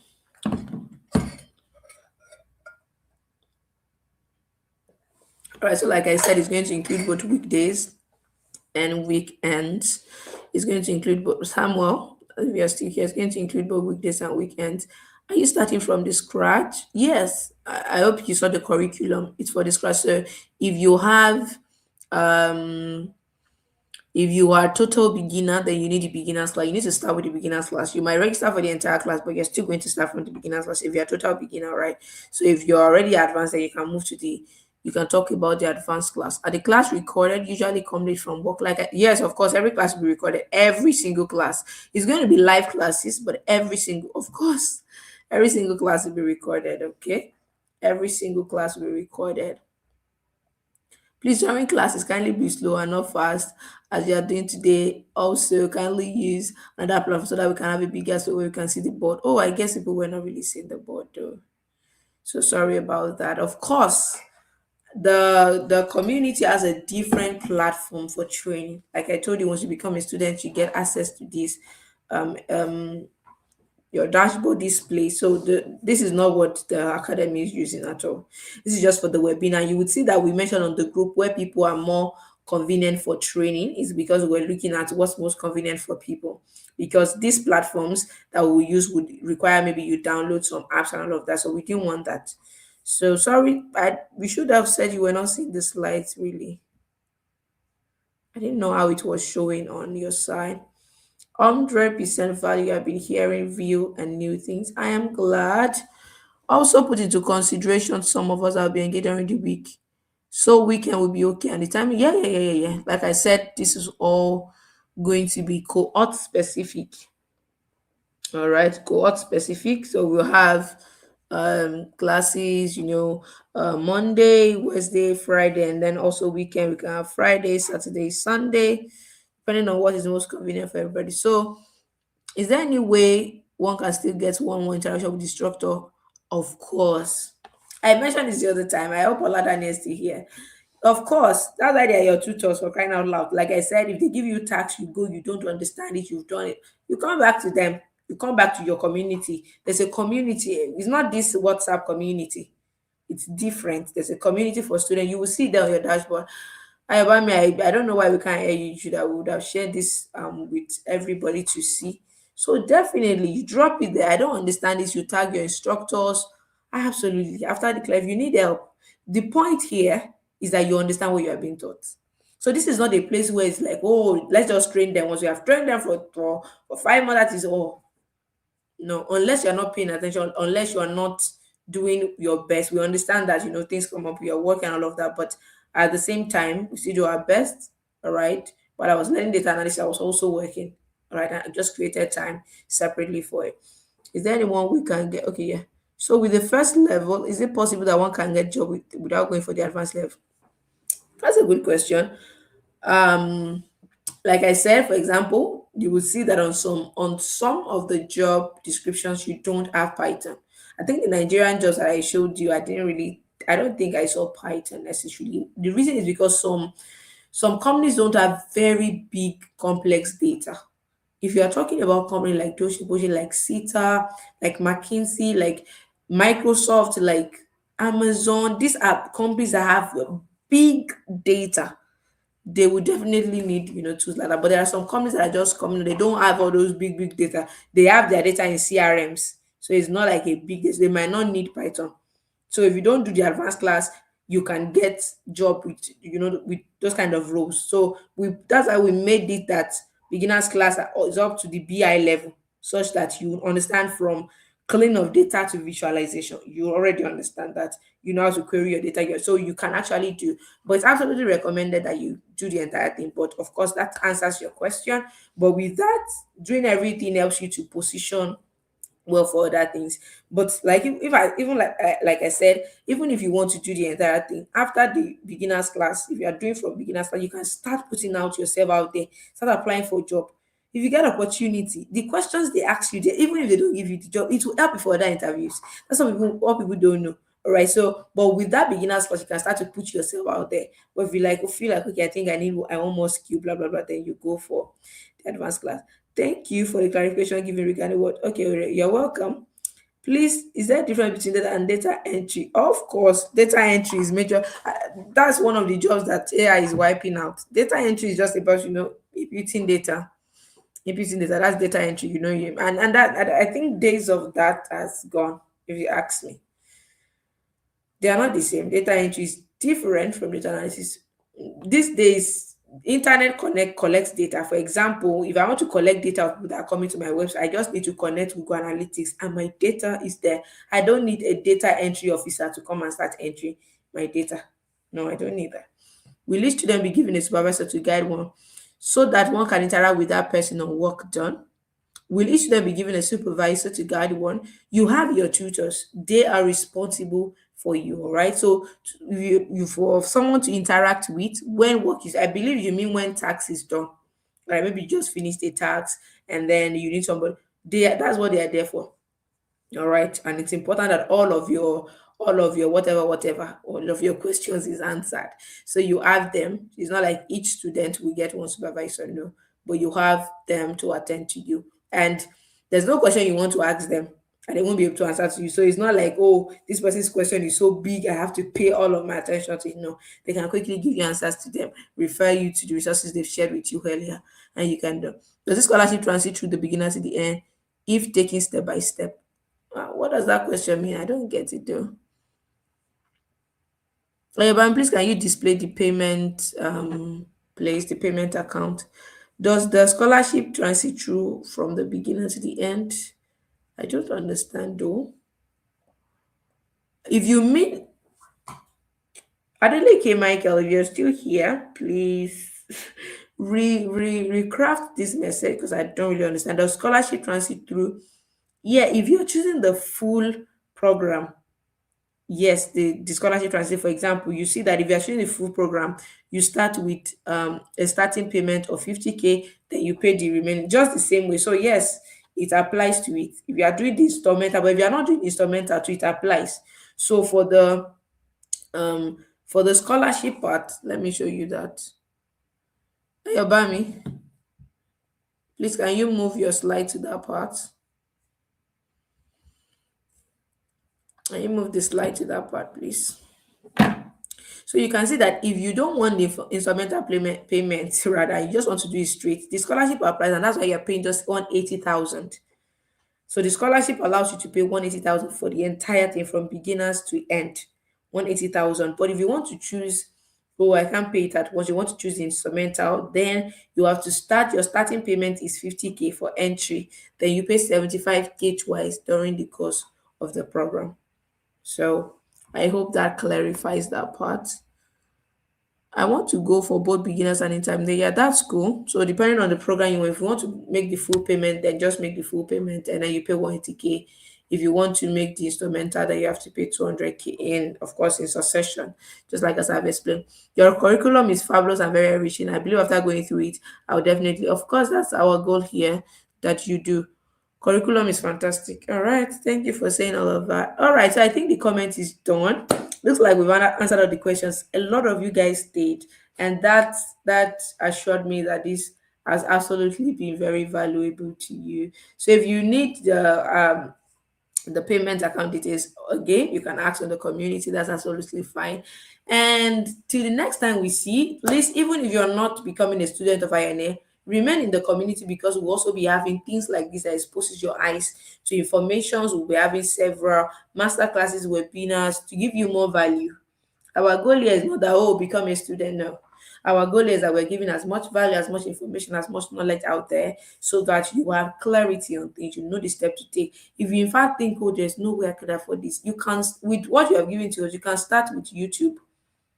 Yes, you can start with it. It's going to take you a long time. It could be very overwhelming, but it's a place to start. All right. So the only thing you need here is if you need structure, you need accountability, you need mentorship, you want to move fast, you want to know what to do after training. That's why you need to join our academy because we provide that. But if not, so stay within the community. We'll be dropping resources. You've been seeing the emails you've been receiving are very valuable and you didn't pay for them. All right, these are things that you pay for to get access to. So thank you all again for showing up here. I'm so stressed, I'm so tired, but it's been worth every single time I've spent here. So I'm going to see you in the community and bye for now. So I'm going to end this now.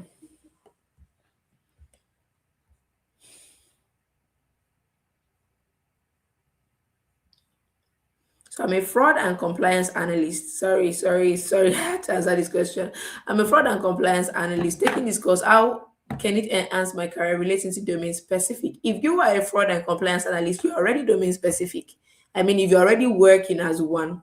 But if what you are saying is you want to become a fraud and compliance analyst, of course, the way this helps you is to take you through the technical skills and then take you through every technical skill, including the AI augmented analysis, and then you begin to do projects in regard of this. I mean, in this regard. All right. So that's how it enhances. But if you say enhance, it looks like you're already working in that. But if you are already working in that, maybe then you need to just take the advanced class where you're able to go deeper into Python and deeper into the AI augmented one so that you can stay relevant in the industry. I hope that answered your question, Fusen. And that's going to be all. I'm saying that again for the opt-in time. Bye, everybody. If you have any more questions, put it in the community. I have to end this now. Bye and see you in the community.